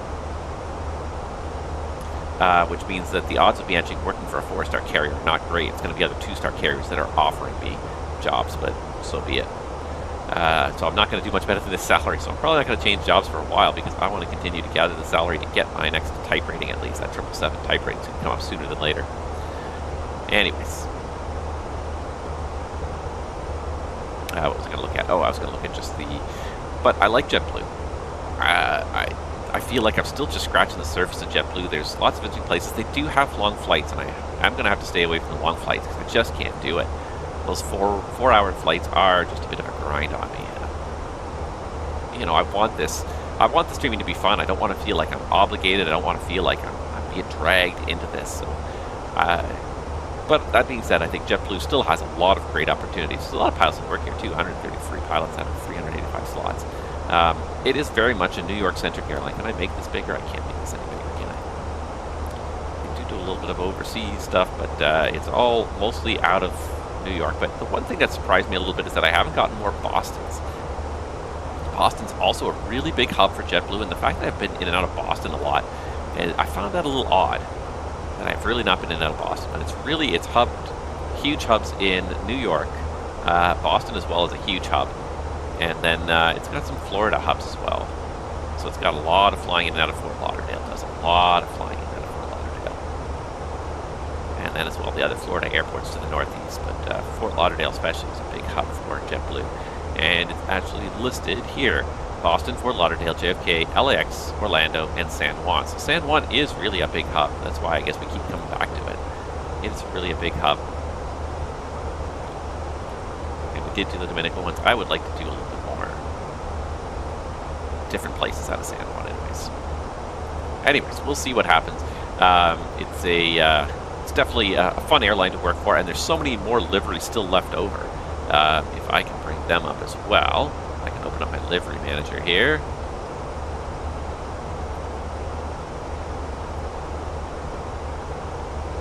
So many JetBlue liveries, it's not even funny if I can scan through this and find the JetBlue liveries here. Allegiant, China Southern, Egypt Air, JetBlue. And sometimes they don't always come up, but there is Blue Finest, so there is an NYPD. Oh, yeah, there it is. For the NYPD Police Department. Let's see here. And then there's a bunch of regular JetBlue ones, and they've got the sports ones. We've got the New York Jets one. There's a Peacock one. I think there was a Bruins one. So there's New York, but there's also Boston teams as well, because they're New York and Boston based. So there's tons of great fun JetBlue liveries. Yeah, there is. Is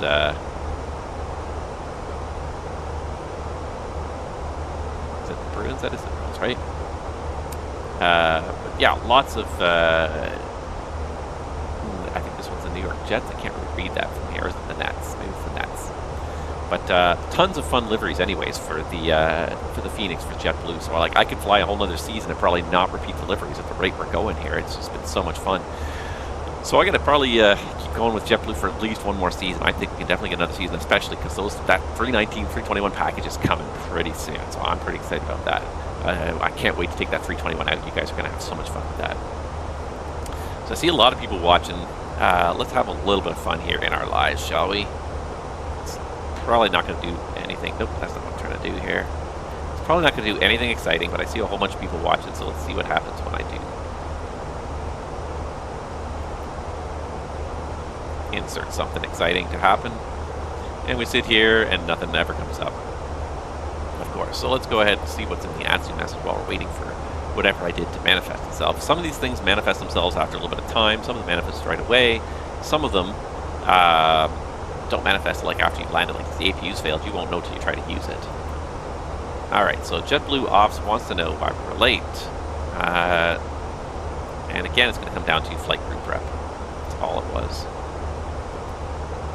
Delay allocation card here. Let's see here. Miscellaneous.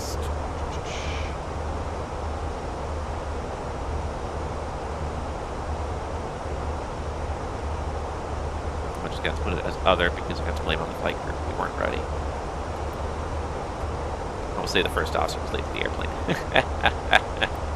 Alright, so ATSU AOC. What time do we actually leave at? Let's check this again here because I think it'll tell me how many minutes I have to delay. 7 minutes.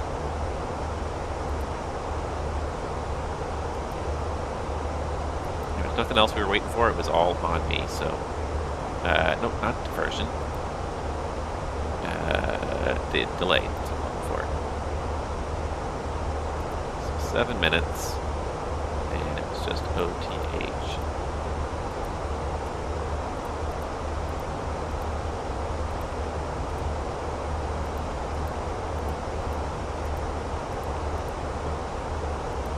And it's funny because, like, I think about it when when you start doing training on an airplane, the airline usually has a target. They have a target time that you should be able to get an airplane prepped. You sit down in the seat and they say go, and you should be able to get the airplane up and running in X number of minutes and be ready to push back in X number of minutes. And it's usually somewhere in the range of 20, 25, 30 minutes. Depends on the type of airplane. Some airplanes are more complex than others. The bus is a pretty complex airplane. But the idea was 30 minutes. You should be able to go from sitting down in the airplane, two people working together should be able to get the airplane ready for flight in 30 minutes. And when it all goes, when you're sitting in the training facility and everything is sort of idealized, it's doable. It's very doable. When you get out in the real world, it's doable. But there's so much that can go wrong on that list. Like that 30 minutes is pretty much like you working constantly. Like there's no time for resting, no time for sitting and contemplating anything. Like you have to continually, you're continually either mashing buttons or talking about stuff. And sometimes you're waiting for things to happen. You're waiting for the ACARs to give you some feedback. So that 30 minutes, and I gave myself 35 minutes today, but again, I give myself 35 minutes from the time the stream starts until I'm supposed to be departing. Usually the first 5 minutes is me introducing the stream. So really I'm giving myself like that idealized 30 minutes. If things are not idealized, so if you have to do first flight of the day checks, if you have a complex MEL you have to read about, complex NOTAMs, complex departure procedure, anything that's more complex than the standard, there's a lot of room to take a lot longer than planned.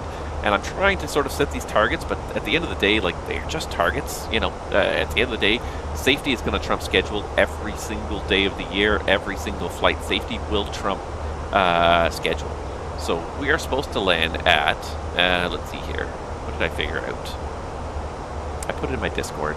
I forget exactly what I had for the landing time, but let's see how it's looking here. And we can do stuff, we can adjust if we need to. I'm just looking it up here on my Discord because I cannot even remember what I put as I remember the departure time was 20 after. Arrival time 16:55. So we're behind schedule. We have a headwind going north, which is not helping. We are showing landing at 17:03. So we're landing before we even get landing after supposed to be our gate time. So it's not looking great for getting on time. We do have a very minimal amount of extra fuel today. So we could bump up the cost index and cut into that 21 minutes, but it's really not going to make much of a difference, I don't think. So let's do that. Let's have a look at this here. So secondary, 1703. Yeah, so that's all correct. So what if I was to bump it up from cost index 50? We're already doing cost index 50 to cost index 100. And let's see what the secondary flight plan starts to look like. 2 minutes. 2 minutes, and we end up with 3.4 instead of, well, we end up with 3.4, so it's not changing the fuel burn. It does get us there 2 minutes earlier, so maybe we could do that. And it did actually change it. The funny thing, and this is something that the Fenix is a little bit glitchy on, if you look at the Fenix, when you change the secondary performance, it actually changes the primary performance, which is not correct. The secondary is supposed to be a whole other flight plan, stored, calculated, tracked, but it's not the active one. It's supposed to be completely independent. So if you adjust this secondary performance page, that shouldn't adjust the cruise on the primary's performance page, but it does. And it's just a little glitch with Fenix. I really should write up a snag for that. All right. I don't know what failed. Something failed. It did not materially impact our flight. We do have another company message. I think that's just going to be the acknowledgement of our delay coding.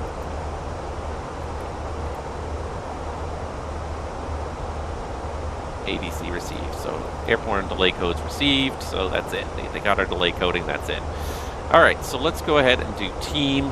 Let's do a little position check here on our flight plan. And then maybe we'll fail something else, because whatever we failed in the first place did not really do much of a failure. So 1525, 6.7, is it 6.7 or 6.9? So 1525, 1629. If I can find team here, there it is. So team, let's just make this blue so we can see it nicely.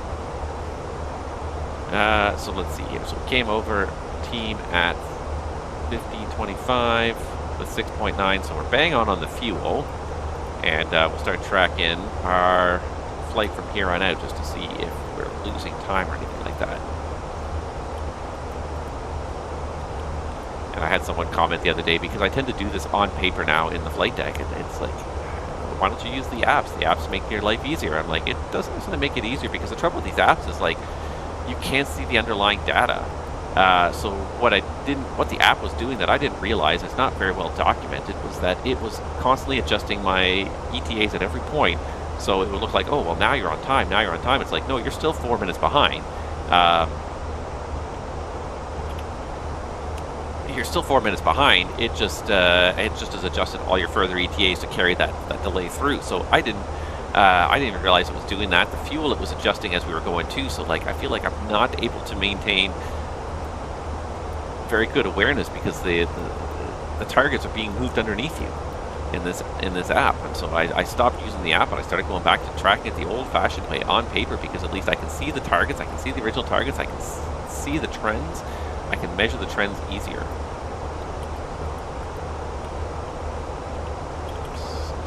And 1704. So that's actually, yeah, looking pretty close to our target there. So we are a little bit over on the block just because of the fact that we got some headwind today.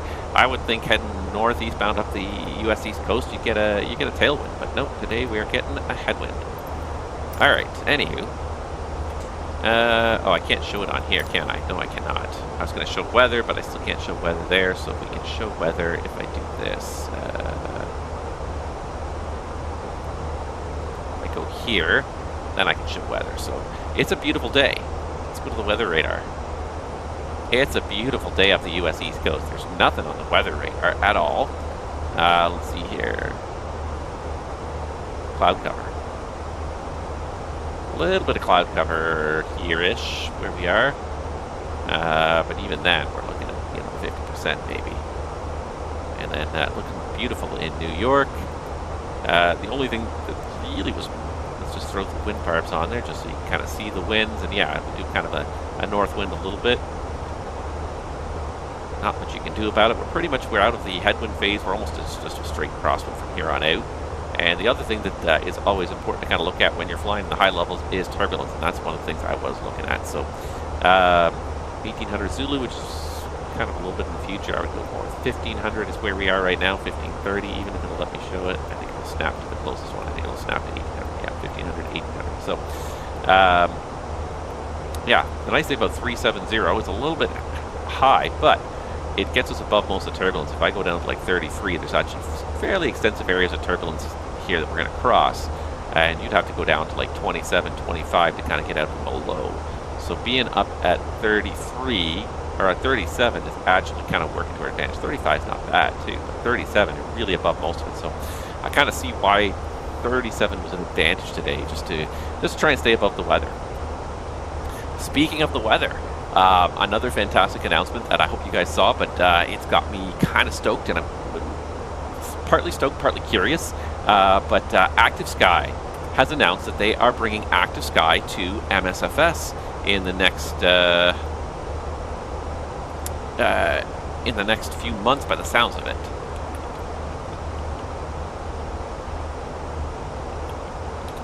So that is something that was unexpected, because ActiveSky had really kind of been quiet for a long time. Hadn't really talked a lot.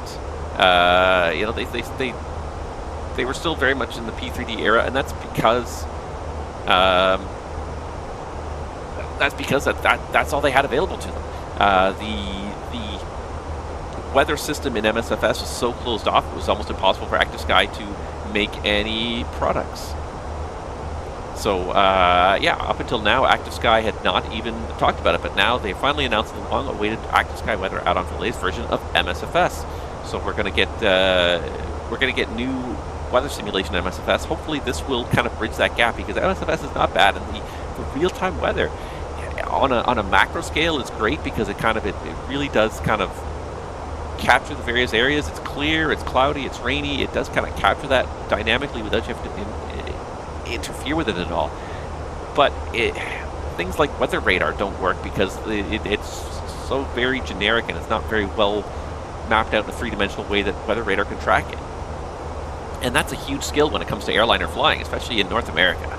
You're constantly, all summer long, dodging thunderstorms, pulling up the weather radar and looking, okay, we're going to go this way, we're going to go that way, we're going to go around it this way and that way. So not having that available really kind of takes a big chunk out of the work you would normally kind of be doing in the en route phase.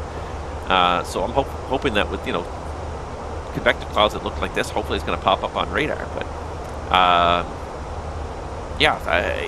It's a little bit generic right now what they're talking about, but you can have weather presets, or you can go with the active weather.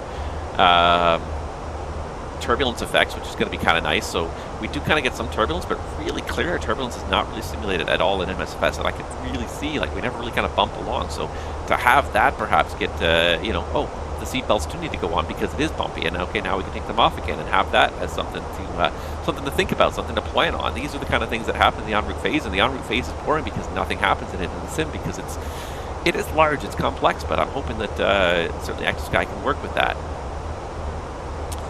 Historical weather, it's not something I would necessarily use, but I'm hoping that other people will get a chance to use it. Enhanced cloudscape and thunderstorm depiction. Thunderstorm scene handling also works to increase visual realism, height, and overall visual cloudscape for multiple cumulonimbus variations. I'm hoping that, I find that, yeah, like the way thunderstorms are handled in the sim right now, it's very generic, kind of large area. It kind of looks a bit like a thunderstorm, but to have like actual kind of cells created within the sim and mapped out and growing and changing within the sim, I think that would be a really, really big step up in how things look like. Ground snow simulation, custom weather scenarios, voice features, voice briefings and in-flight weather updates, third-party integration with SimBrief, PMGG wind data export, etc., etc. So, and APIs for other developers to use. So it's something that's coming, and I'm curious to see what the feature set is and the pricing model is, because the trouble is, like, when ActiveSky sort of came along, getting real-time weather in the sim was not always easy. There was a couple of freeware applications out there that could do it, but ActiveSky really kind of came and, like, we're going to give you 100% real-time weather in your sim all the time. Really kind of up the game for real-time weather. Now in MSFS, real-time weather's, it's not a big selling feature because it already exists in the sim, but what we can do is we can definitely improve that real-time weather, because I mean, yeah, a clear sky day, I mean, there's not much to do here, but when you start to get some thunderstorms out there, definitely the depiction of thunderstorms can definitely get better. Thunderstorms are such a huge dynamic and important aspect of flying, and mostly trying to get around them, but trying to find a path around them, trying to find a path around a whole line of thunderstorms, or a large area of thunderstorms that are developing and dissipating and everything all at the same time. That definitely will add some interest to the cruise phase of flight, constantly having to work to get around the next storm and try to get towards your destination. And when you're live on VATSM, working with ATC to do that'll be huge. So if we can get weather radar into the aircraft that actually corresponds to the weather that we see outside, and we can use the weather radar to navigate and pick our way through these things, that would be a huge jaunt up in the realism. Right now, I feel like I'm not doing very much out here. And some days it is like that. Some days you go flying and it's a beautiful day like this, and there's no turbulence to talk about. You just have to talk to ATC a few times, and that's it. That's all you have to do. But then there's other days where it's not like that, where you are working, and you're working constantly and trying to dodge one line of thunderstorms, and then there's another line right behind it. So, yeah, I'm curious to see what the price point is and what the feature set is. Because, like I said, they're no longer really competing on inserting weather into the sim in real time, because MSFS already does that. So they need to up their game in order to make it worthwhile. And I think if they can sell, like like I said, like thunderstorms.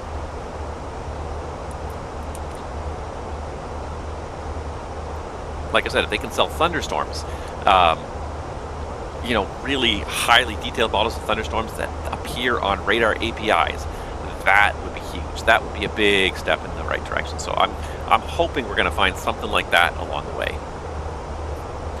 But that I thought was neat. That kind of caught me off guard. I didn't think we were getting any more. I didn't think we were going to hear much more from ActiveSky. I kind of thought like they'd kind of, I hate to say fall on the wayside, but the need for their software had kind of fallen on the way. But I'm still glancing at the pictures on the other side, and I like these pictures. Like, look at this picture here. Like look at the buildups here. Like, this is, it still has some artificialness to it, but I would say it's more realistic than what you're generally getting from a Sovo. This build-up here into kind of a little bit of an anvil head there, spreading with at the top layer where the tropopause is. I think that there's something to be said for that. Yeah, definitely this looks, I think, more realistic than what you generally get in the sim. But what you get in the sim is not bad. It's a compromise. But I definitely think that I think there's definitely ways that we can move up in the world. So I haven't really read this. This was just came out, I think, yesterday. So I'm curious to see what's. I'm curious to see what comes out in ActiveSky and what their price point is versus what they're offering, and certainly improving the look of the clouds and everything. Actual air effects like updraft, downdrafts, microbursts, wind gusts, clear air turbulence, those kind of things. Like I feel like that is kind of underappreciated, underdeveloped in the sim right now. So there is definitely, I think, definitely some room for improvement.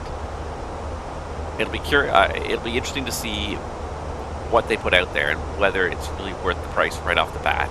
And I think it's one of those cases where, you know, depending on the feature set right off the bat, that it may get better with time, and it may become more worthwhile with time. So we'll have to see. I'm very curious to see where they price themselves. Certainly, MSFS has certainly pushed the market wider than it ever was before. The number of people, I was talking about this in the last stream, the number of people using SimBrief is phenomenal, and speaks to the number of people who are, you know, actively simming in various sims, whether it be MSFS or whether it be X-Plane or whatever sim they choose to use.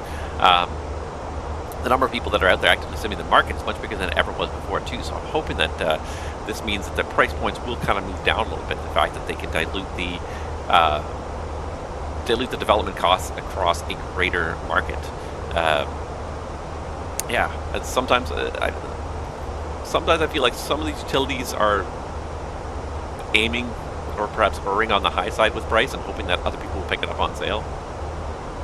In the very beginning, it seemed like everybody was really kind of like lowballing the scenery costs, and the inflation kind of crept in there over the last 2 years. The scenery and the airplanes have kind of started to creep back to where they were before in terms of price points.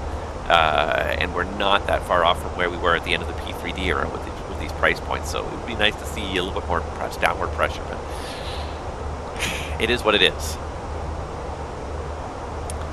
One other thing that I also saw that's coming up soon, and that I think is also going to be really, really fantastic, and it actually got me thinking about the whole interior terminals, is let's see if I can find it really quickly here.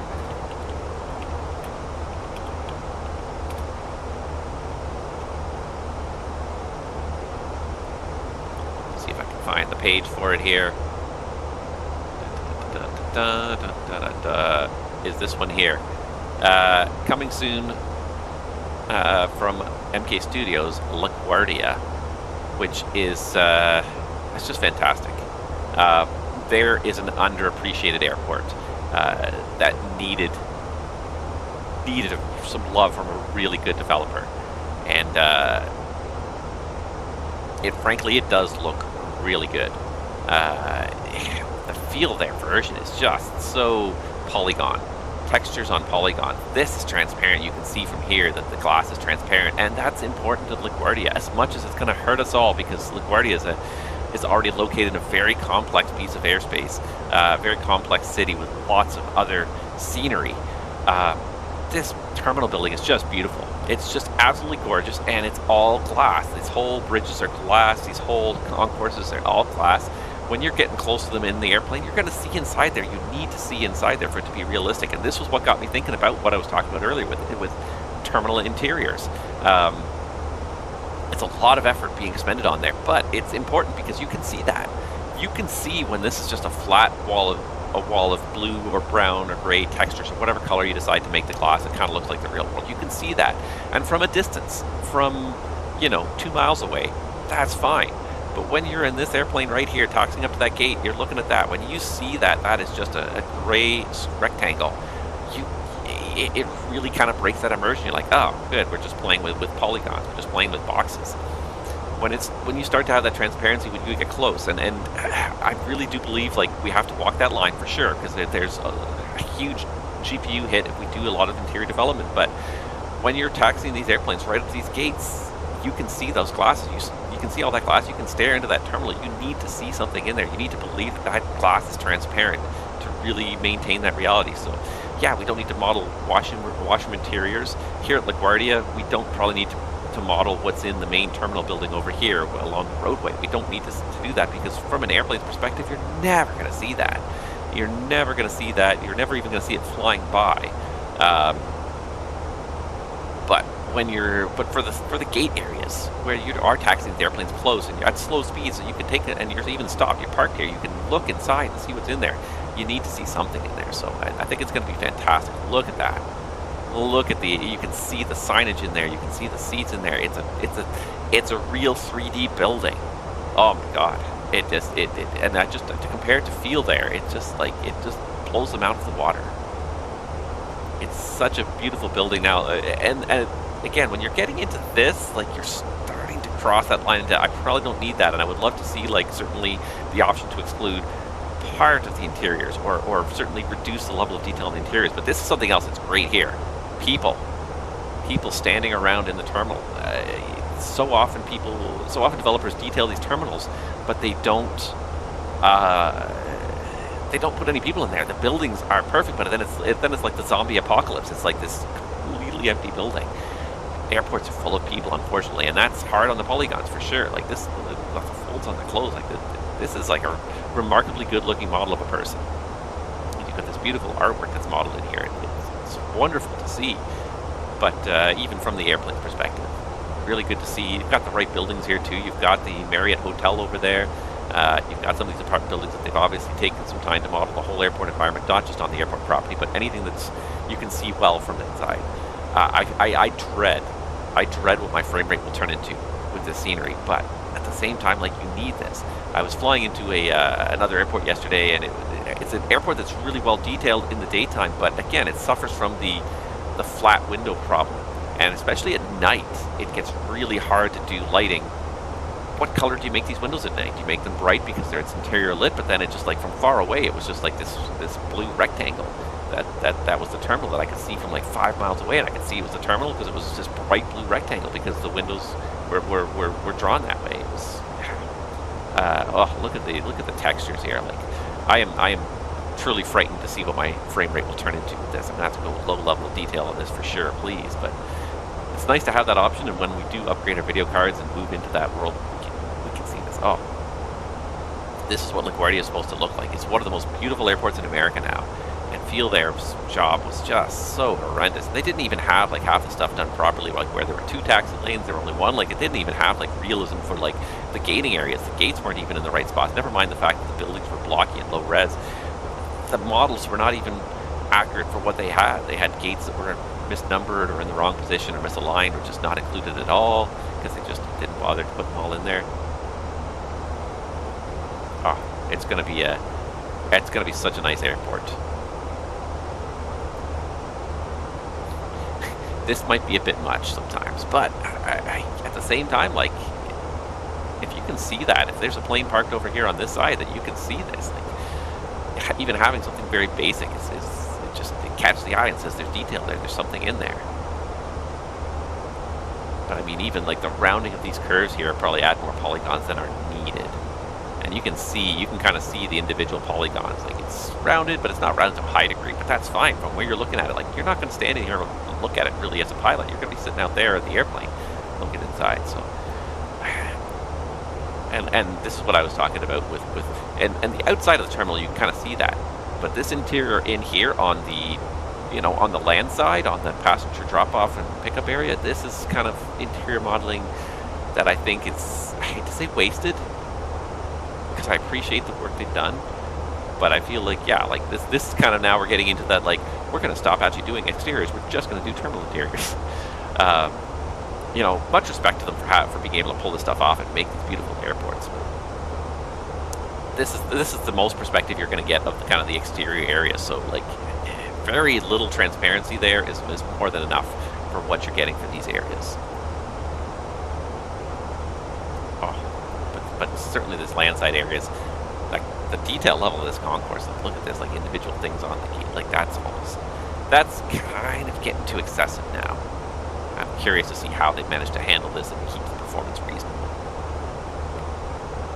And so you look at the hotel here. Now you can see from just look at this that basically all of these windows are just flat textures. And that's acceptable for this hotel because you're not going to be flying here. This is like 20 feet off the ground on the roadway. You know, you're going to be on the other side of the airport. So as long as you can read Marriott on the sign and you can kind of see that, yes, there's windows, some of them are lit, some of them are not, that's fine. That's all you really need to see for these buildings. You don't need like crazy detailed interiors.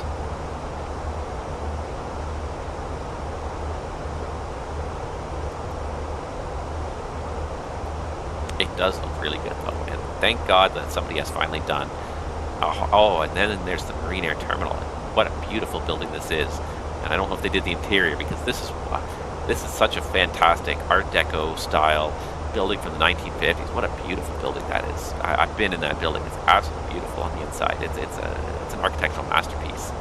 Look at the, I'm assuming this is the American Airlines hangar because that looks to me like the American Airlines logo. Go back. And the car is a little bit chunky, and that's okay. The tires are a little bit hexagonal. That's okay. That's fine. You're not going to get that close to that car probably if it's on this the land side of these buildings. And you can get away with this. Like this is a very blocky car, and I'm okay with that. Like there's got to be a compromise somewhere. Look at the detail even on the fences here. Oh my God.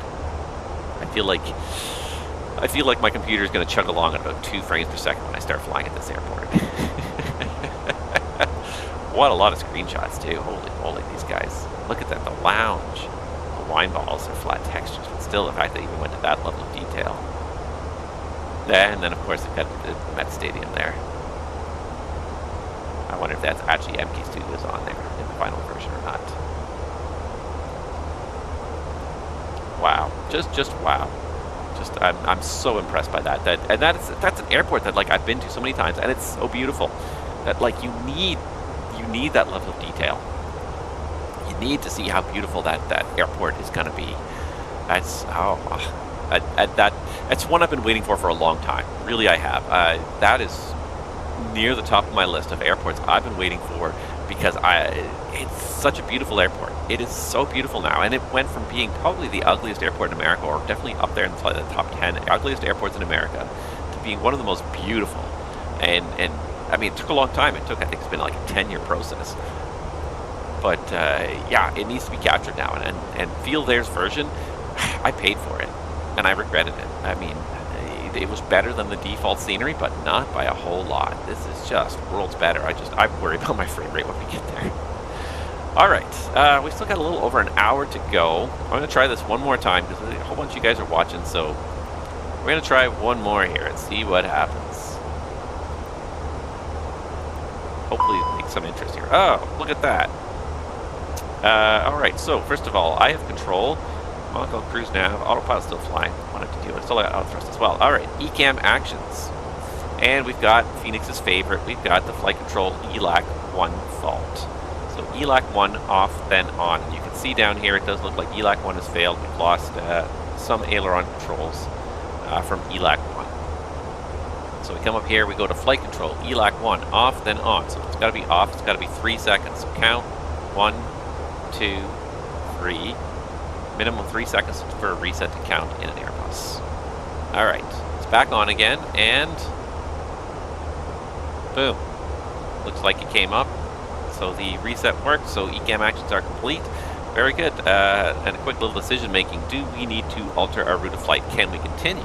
I would say yes, we can continue without issue because it seems like the fault has reset itself. All right, in which case, do we need to notify ATC? No, the fault resolved itself. There's no change to our situation. Back end, do we need to let anybody in the back? No. No, again, no change to our situation. We're going to continue on to our destination. It's fine. And C, do we need to let company know? Yes, we do. Absolutely. So that's something that it did reset, but it would need to be written up in the book so that if there does become a history on it, we can deal with it. So we go into the EOC message, and there's usually a messages page here, but there doesn't appear to be one in here. But you click messages, you click maintenance, and you send them a message. So, or you may even have a direct snag message in the ACAR system. So, some of the companies I've worked at haven't had that, but some of them have had where it's an actual snag page, and you'll actually take the logbook page, you'll take the page number that's actually on the logbook, and you'll just you'll actually put that page number along with the actual snag into the system, and it's all linked directly. So as soon as you do that, it not only sends a message to the maintenance controller and your dispatcher, but it also automatically then puts that into the maintenance system as a snag, so that it starts getting tracked right away, it starts getting assigned, and the details have to be dealt with. So it saves even input errors potentially from the maintenance controller. It used to be, the maintenance controller would receive a message and you'd look at it, be like, okay, I got to type in this message into the computer so that we have a tracking number for it and everything. And it's possible to make mistakes. It's possible to swap left from right, perhaps, or maybe you meant to write ELAC, but you wrote FAC or something. It's possible to make mistakes in that transposing process. So the fact that the message is coming from the airplane and going directly into the maintenance computers, the maintenance software, just makes it that much more accurate and reliable. So you put in the snag, you put ELAC. ELAC 1 fault in flight. In ELAC 1 fault in cruise, reset per QRH actions, reset successful, and you'd sign the snag, and because it was a successful reset, you'd probably you'd sign under the rectification section of the logbook as well, reset successful, and boom. So the logbook is already complete. There's no open snags in the logbook because we signed it off as it reset itself. However, it's now in the maintenance system for tracking purposes, and you can always look back in the logbook and say, hey, has this happened before? Because that's one of the reasons why we even the smallest little glitch that happens in the flight deck, record it. Because it might not be the first time, it might not be the last time, it could be just completely random. It could be just there was a little voltage transient, boom, the thing dropped offline. As soon as you reset it, it came back online, it was fine. Or it could be the opposite. It could be what was I trying to say here? It could be that this is the 4th time this has happened in flight under certain circumstances, and maybe this is a sign that in the future, maybe it's a sign that there's something going wrong with the computer, that there's something that needs to be fixed. So I don't know if you guys are aware of this, but most airline regulators, so most countries have usually a rule regarding recurring defects, especially when you're talking about air carrier level aircraft. And the standard might vary, but oftentimes it's something along the lines of, if you get the same defect 3 times within 15 flights, it's considered a recurring defect. It may not occur every single flight, but there's obviously, if it's happening periodically, there's something going on. There's something not quite right with the system, whether it's a computer system, whether it's a connection. Sometimes it's just the contactors might have worked loose or might be a little bit dirty, just need to be cleaned off and reattached. It could be that a computer's about to fail. It could be that some sensor's about to fail, or maybe the sensor's just giving erroneous input. There's literally thousands, probably tens of thousands of parameters coming into the various computers in this flight deck, and getting calculated and crunched and put together and displayed to the pilot. So any one of those things, oftentimes, like bleed faults are often indicative of valves that are maybe wearing out, that are getting sticky, that either need lubrication, or maybe the valves are getting a little bit dirty. We talked about, there was a case of a couple of aircraft coming out of Mexico and having pack overheats shortly after departing Mexico, and what they found, of course, was that as they started to look at these couple of aircraft where it happened, they found that the air exchangers were actually quite dirty, surprisingly dirty, earlier than the maintenance intervals would indicate. So they cleaned them all off. They inspected some of the other ones in the fleet and found that there were a number of aircraft that were, the heat exchangers for the packs were getting dirtier faster than forecast, so they changed the maintenance interval on it. But yeah, so there could be an indicative of a problem either with the aircraft or maybe with maintenance in general. So everything should be recorded and logged for tracking purposes, even if it rectifies itself. This time it might rectify itself, the next time it might not. But if it happens multiple times in a period, then we need to know about it.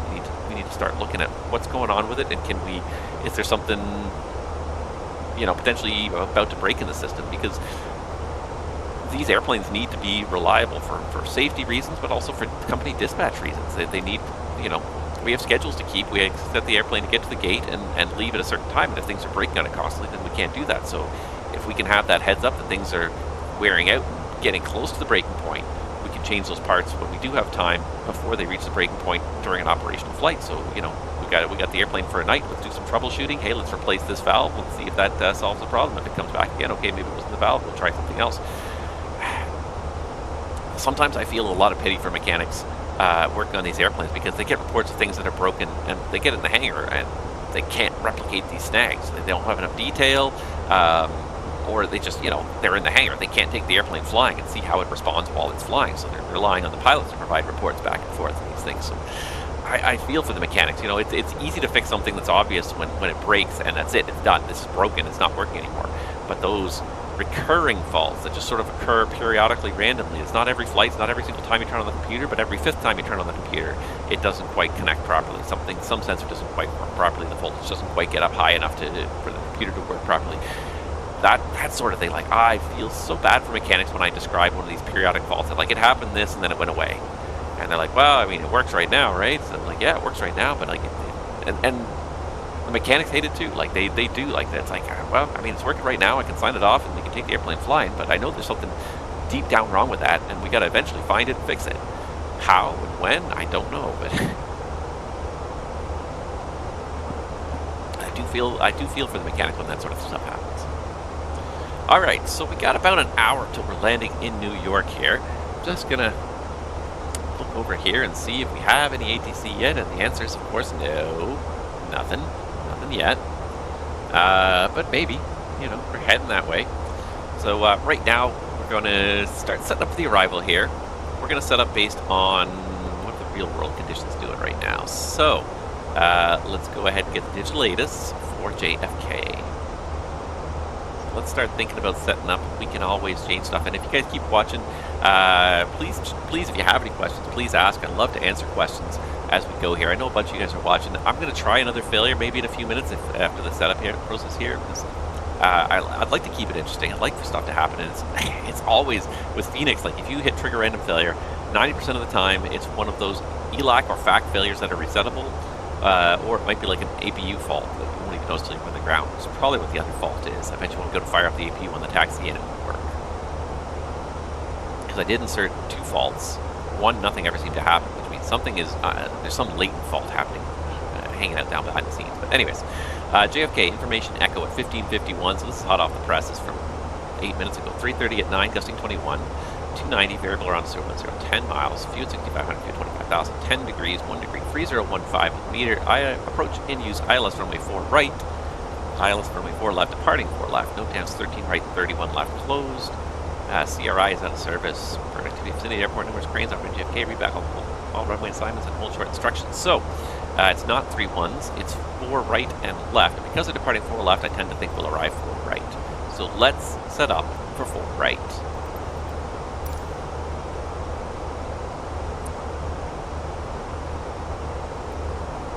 So got our star. It doesn't change based on the runway.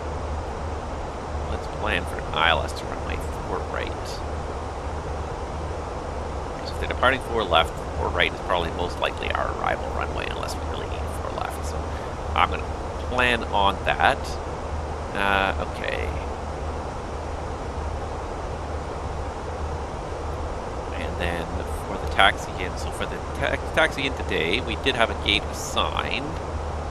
I checked ahead of time, and we are going to gate 10, which I think is pretty close to where we were last time at JFK, but I think we're pretty sure we're going to gate 10. And I believe that's gate Delta 10 for the I&I builds JFK, so we're going to plan on that.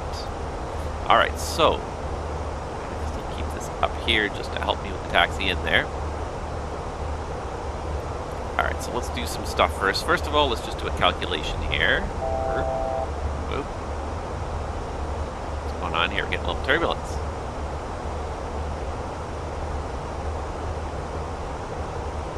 Because we're so close to the red line, that makes me nervous. That's another thing that not only seatbelts become an issue with clear turbulence, but if you're expecting clear turbulence, you don't want to be here 5 knots below the red line.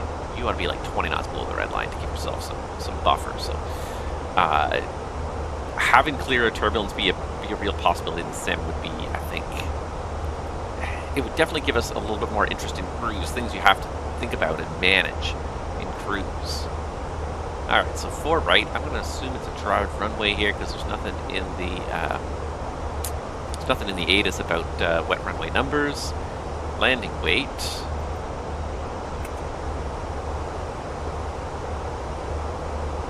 Let's do it this way. fuel prediction. So our weight, zero fuel weight is 57. We're going to land with 3.4, so let's call it 60.8. We'll call it 61.1. We'll give it a little bit of margin here. So we'll call it 61.1. Change that for a second here. So we'll put this in here, 61.1. Enter. All right. So we have a 7,600 foot runway. Sorry, we have an 8,400 foot runway. Factored landing distance takes us to about 7,600 on low auto brake. I kind of don't like that. It's a little bit on the short side, so we'll go with medium. Anything less than 1,000 feet. I mean, you can do it, but it's just not giving you a whole lot of margin. You know what? We could do low. We could do low, and we'll plan to switch to manual braking early on. Manual landing, flap full, auto thrust on, idle low reverse. Yeah, okay, so let's do that. So we'll plan this auto brake low. That only gives us...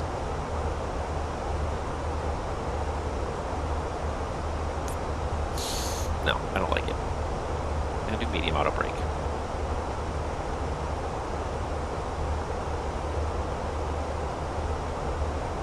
That'll give us a little bit more margin, about 2,000 foot margin. So yeah, let's do that. All right. So let's change it up in the box while we're here. So we're going to arrive now on ILS runway 4 right. And we don't need the stars. Approach vias. Do we get any approach vias? We get no vias. All right. So ILS 4 right it is. Cameron 4. That's fine. I don't believe it changes the star at all. It's just like you end up on a vector here after Cameron, yeah. Alright, so that is good. So let's just go through this and make sure everything is in there that needs to be there. So Sea Isle, Botan, Hogs, expect flight level 180, so let's go ahead and put that in there because generally all on the New York arrivals, if you see and expect, it's probably going to actually happen. So let's plan on it happening. So we'll put that in there. So now we got Sea Isle, Botan, Hogs at 180. Pansy, Cars, and Cameron. Expect 250 at 11,000. So Cameron. Put 250 knots in there. Put 11,000. Insert that. And then, okay, one more time. Let's check it here. Oh, hang, see, 180. Pansy, Cars, Cameron, 11,000. And then that's it. So Cameron's where the star ends, and then the rest of this is the approach.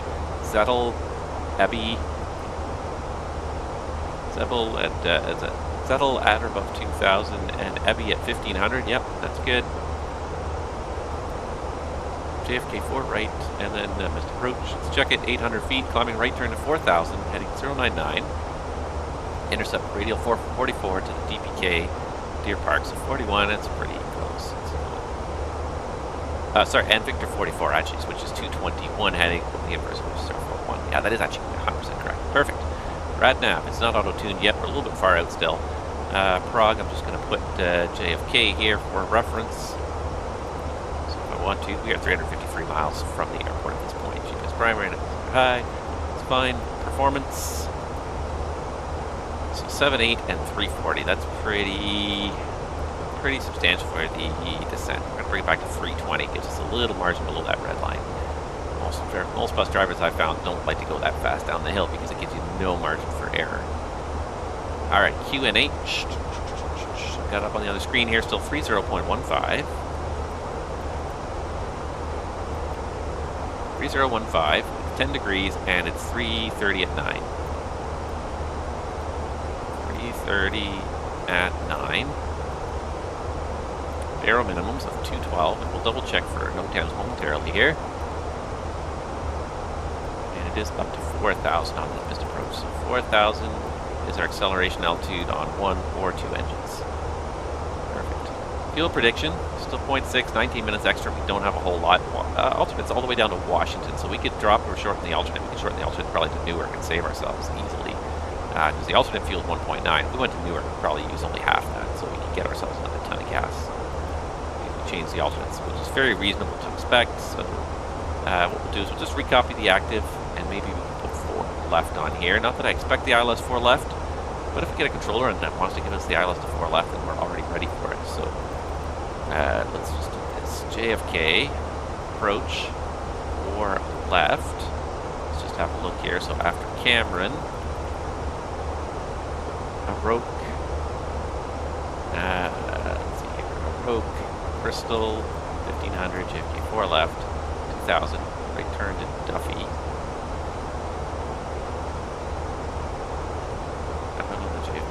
Duffy, hold.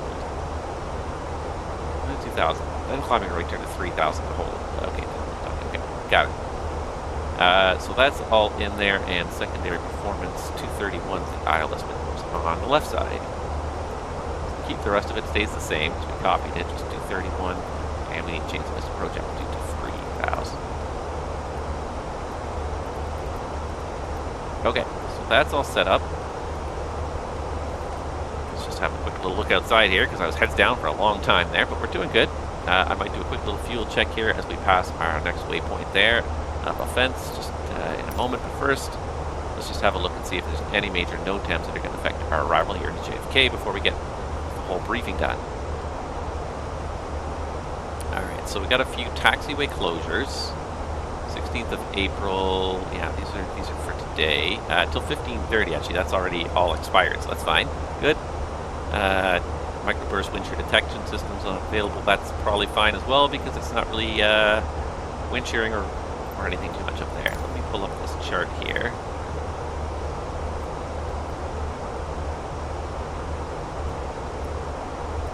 Just so I can compare the NOTAMs to the airport chart here. Alright. So Zulu between approach and 31 left and Juliet. Juliet, okay. Papa between Papa Fox and Papa Echo.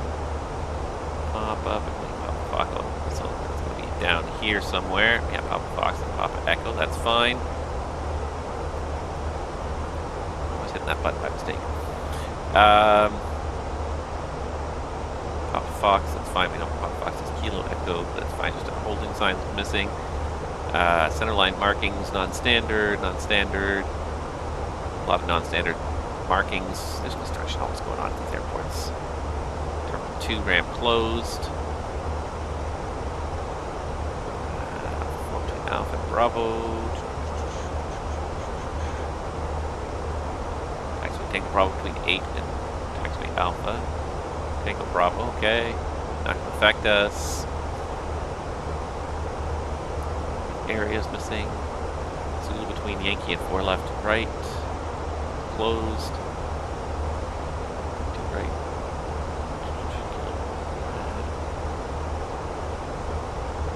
Alpha.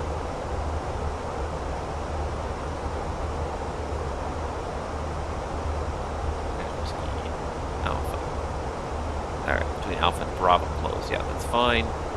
13 right, 31 left closed. 13 right, 31 left closed. That's fine. And let's see, approach procedures. So ILS 4 left and right, DMEs required, except for aircraft signal VOR. That's fine. VRI is out of service, so we should probably actually put CRI down. CMK is out of service. It's any minimums, but we'll deselect some radios here in a minute. ILS, we're looking for left. Look for 4 left. Autopilot, a couple approaches for 4 left.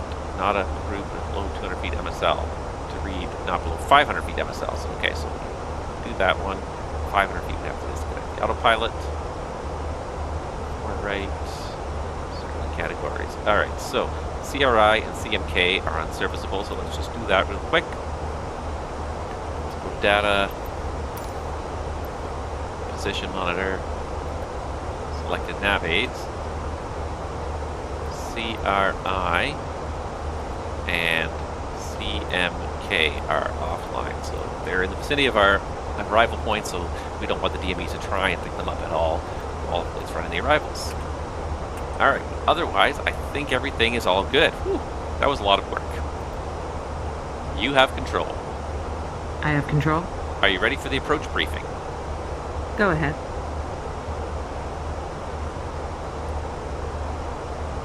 Okay, So, first of all, technical status of the aircraft. So we did have the ELAC fault that got reset, and the fuel center tank pump MEL does not affect us at all. We have no fuel in the center tank, and we can just recheck that again, but we have no fuel in the center tank, so the center tank pump MEL is not a problem. Yeah, no TEMS. I didn't see anything that really affects us too much. I took out we deselected CRI and CMK, or the two VORs that, or the two DMEs that seem to have unserviceability near JFK. Yeah, otherwise I didn't see any other node TEMS that affect the 4 left, 4 right, 4 left, the autopilot as well. So there is an autopilot node to disconnect the autopilot prior to 200 feet. It's supposed to be 500 feet. So we're planning on 4 right, but we'll just keep that file that way in the back of our minds. All right, so we are doing today the Cameron 4 arrival to the New York John F. Kennedy Airport International 20-2, applicable turbojets only. And the routing constraints are as published. We've got 2 expecs in there, and we've transferred the expecs to hard altitudes. I've also closed up, the FMS automatically closed up from Cameron to the initial approach fix. So the approach we're planning is the ILS to runway 4 right at New York's Kennedy International, plate 21-2. We're expecting to see LOC IJFK 1095 and 044 all auto-tune in another 100 miles or so. EBI at 1500, the ILSDA of 212 and offset 212 barrow. No temp comps required today. Missed approaches as published or as advised by ATC with a top altitude on that of 4,000, and the MSA is 2,900 feet to the northwest of the airport over towards Manhattan.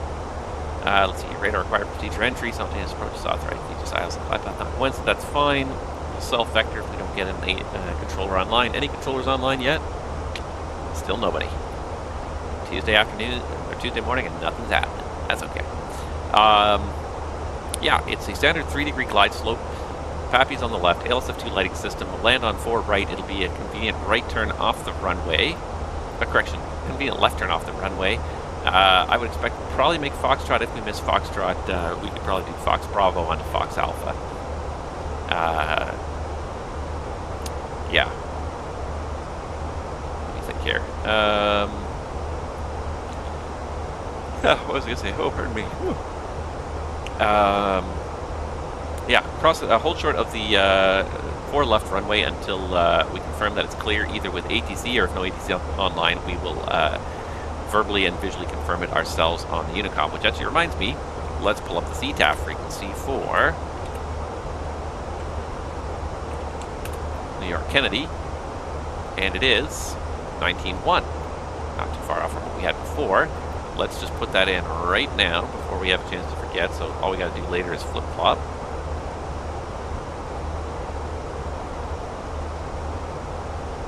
Perfect. All right, so this is going to be a managed approach to a manual landing. It'll be a low glide slope coupled approach. Once we're cleared for the approach, we'll arm approach mode, second autopilot. Anti-ice, I'm expecting, will be off for this approach. Auto brake is low. We'll do full reverse initially to decelerate and config full for landing. We'll probably transition from low auto brake to manual brakes once the aircraft begins decelerating. We see the deceleration rate and try to target those exit taxiways off the left. We're going to gate 10, so it's on the south side of this little finger here. So we'll plan to enter the ramp at Foxtrot. Let's see here, the autopilot will come off once we're established on final. There's no traffic ahead and landing is assured.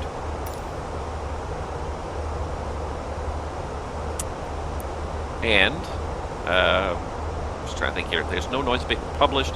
Company pages, I'm going to say there's nothing really interesting for the arrival information into New York. And last but not least, a go-around briefing. So if we do have to do a go-around, I will call go-around flaps, apply toga thrust, rotate the aircraft to the go-around attitude. Hopefully the FO will listen to me, retract the flaps 1 step, and call flaps 3. I'll call out my FMA as I see it, expect to see man, toga, SRS, runway, and auto thrust, go around track and auto thrust blue, or I might see nav.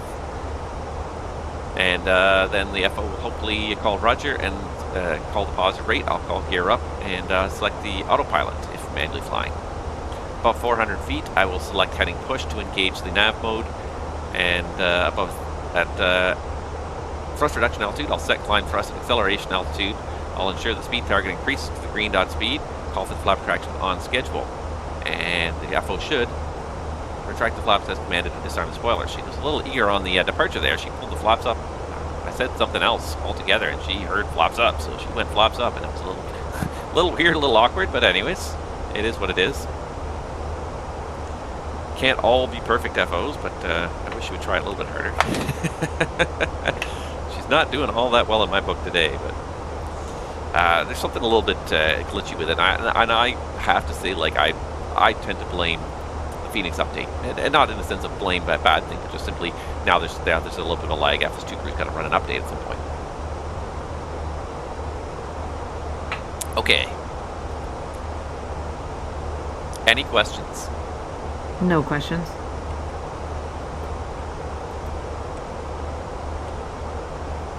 All right. Now that I finished the briefing, while I'm thinking about it, let's do this. Weather is good. Runway is dry. APU after landing. Yes, you can do that. It's going to be an ILS. Threats. Nothing really today. Auto land. No. Final sector. Yes. ILS required. Yes. Minimum descent altitude. What is it? 218, I think.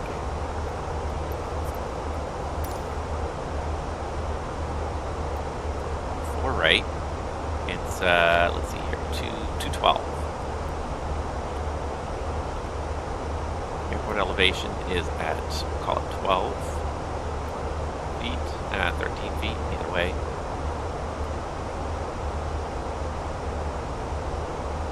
All right, and I think that's it. All right, so everything's set up for the approach now. Nothing left to do but fly it. Easy peasy, right? Easy peasy. All right, let's do a little check here. So we passed defense at 1609 with 5.1 in the tank. So let's just do 1609, 5.1.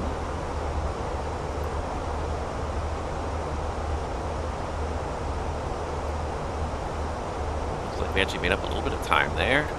5.1. All right, so we're losing a little bit of gas. We're making up a little bit of time. It's not unreasonable with an hour to go that we're down 100 kilos. Let's just check again the fuel prediction page. It does say we're going to land with 700 kilos extra, which is about 20 minutes. Like I said, we could probably drop the alternate. So let's do a little bit of investigation here as well. Let's just do this. Actually, let's just do it this way.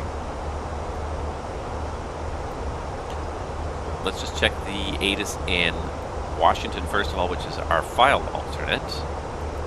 See where that went. 3719, on center, departing runway 30. So it looks like a beautiful day in Dulles. And let's just check Newark as well. And it's a beautiful day in Newark too. A little bit of gusty wind, not unreasonable. But looks like a very cavalcaded day there. So we only have 18 minutes, 20 minutes of extra fuel right now. It's not a whole lot, but we could definitely shorten that alternate. Our dispatcher gave us a surprisingly long alternate. I would not expect a long alternate like that on a day like this. So it's a little bit longer than I'd expect, but that's fine. It's very much within limits. I'm just going to check the camera here because I hear my dog puttering around upstairs, and I wonder if it wants to go to the bathroom for a minute there. So let's see, how are we doing here? Let's just see if I can spot my top descent point here. It is coming up in about 140 miles, pretty much, 140 miles, so we're still a little bit of a ways out from our top of descent. I think I might step away for just about a minute here or so. I'm just going to refill my coffee cup because it's just not big enough and it needs to be bigger to hold enough coffee for a whole flight. And I also think my dog would like to go outside. So I'm going to step away for about 2 minutes here. Hopefully nothing untowards happens in the next 2 minutes, and then we'll come back and we'll just about be ready for this arrival. So sit tight, everybody. We're going to be landing in just a couple minutes. So I'm going to turn down this audio for a second here. That made it a lot quieter. So I'm going to go ahead and give you guys this nice exterior shot here of this airplane. Just making its way through the skies. Try and sort of center that nicely.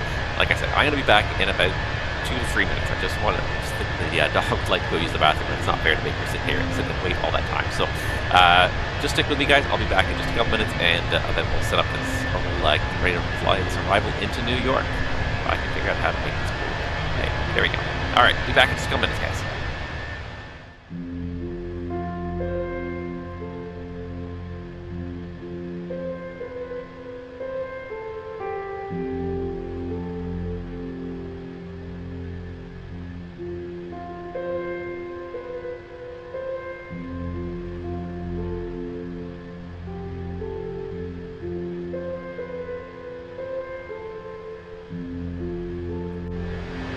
Alright everybody, I am back with you, and doesn't sound like anything happened.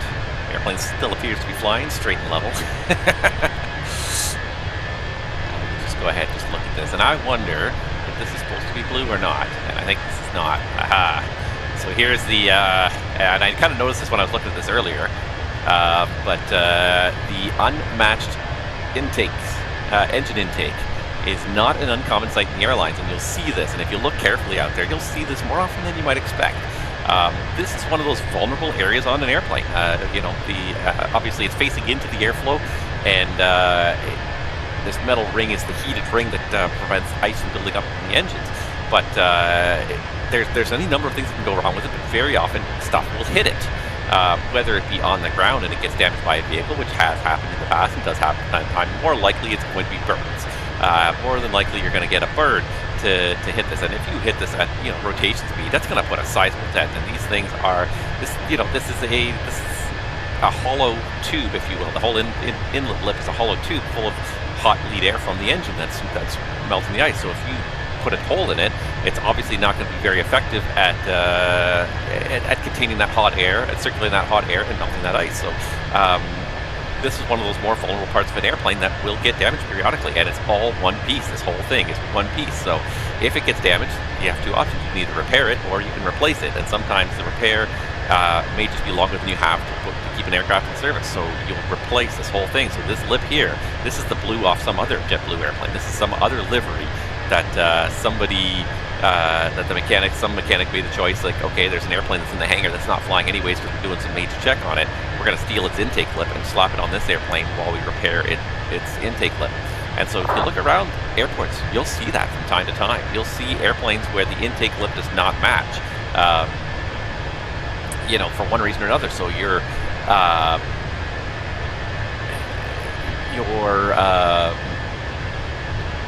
airline might have multiple different color schemes, and so you might notice that the color scheme doesn't match, or maybe it does match, but it's not quite a total 100% match. It's like this is red, and this is a slightly different shade of red.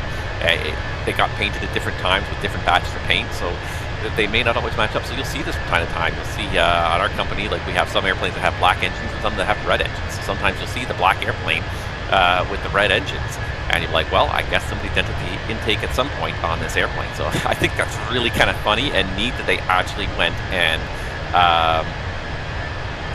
modeled this. And I think there's a couple of airplanes that have been done by, I think this is most of these JetBlue liveries have been done by JViation. There's a couple of liveries I believe he's done where you have this mismatch of the engine cowls, where the engine cowl does not match the rest of the engine. The engine intake lip doesn't match the rest of the engine cowl. So I thought that was really kind of a neat little touch. A little bit of it just speaks to that the airplane's working, that they're actually working, and in the course of their work they get damaged and have to have fixes put that are sometimes temporary and are sometimes not ideal. Anyways, I thought that was really kind of neat that we saw that. So I'm just going to turn that back up again to kind of match. All right, how are we doing here? Just a quick look around the flight deck, make sure nothing untoward happened while I was away. Unfortunately, our failures today were not particularly exciting. No engine failures, no cabin depressurizations, and there are so many interesting failures, and it's funny. Fenix must have weighted these failures somehow, because when you put a random failure in there, most of the time, it's not a very exciting failure. But there's all sorts of failures that can happen, and do happen. Oh, there is... I don't want to look at what the failure is, but it looks like there is a failure still stuck in the system here, because that's red. I don't want to see what it is, but there's so many failures in the system here that are much more interesting, and you've got lots of power plant type failures. You can have bird strikes and engine surges and whatnot. You can have FADEC faults, you can have engine interface unit faults, engine surges, failures with damage, bird strikes, all sorts of stuff. Reversers unlocked, versus inhibited by maintenance. That's an MEL. Oil leak, so you can get an oil leak to the point where there's no oil left in the engine. Reverser shutoff valve could fail. All sorts of stuff could fail. You can even just get high vibration on an engine.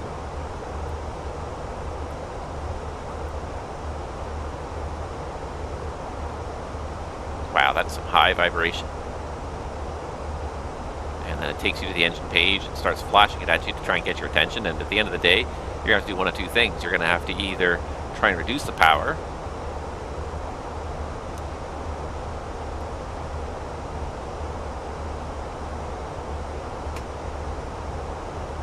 press the instinctive disconnect. Now the auto thrust is off. And now we can try to bring back engine 2 to reduce the vibration. It is kind of having a bit of an impact. As we bring the power back, the vibration is,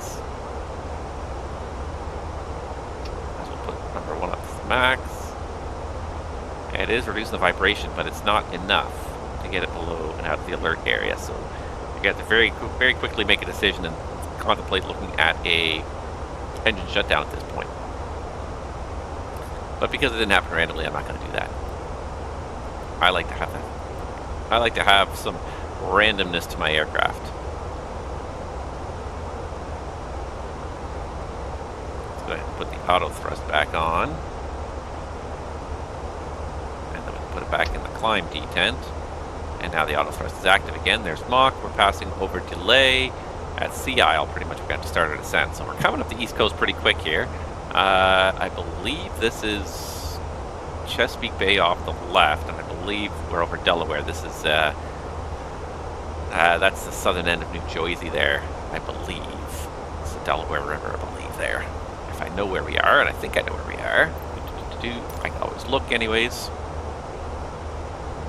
If I just do this, I can zoom in and say, yes, we are over Delaware. That is the Chesapeake Bay off to the left, Washington off to the left, and Baltimore as well, and yeah, Atlantic City and Philadelphia up ahead. These are the place I haven't been in a long time, is Atlantic City.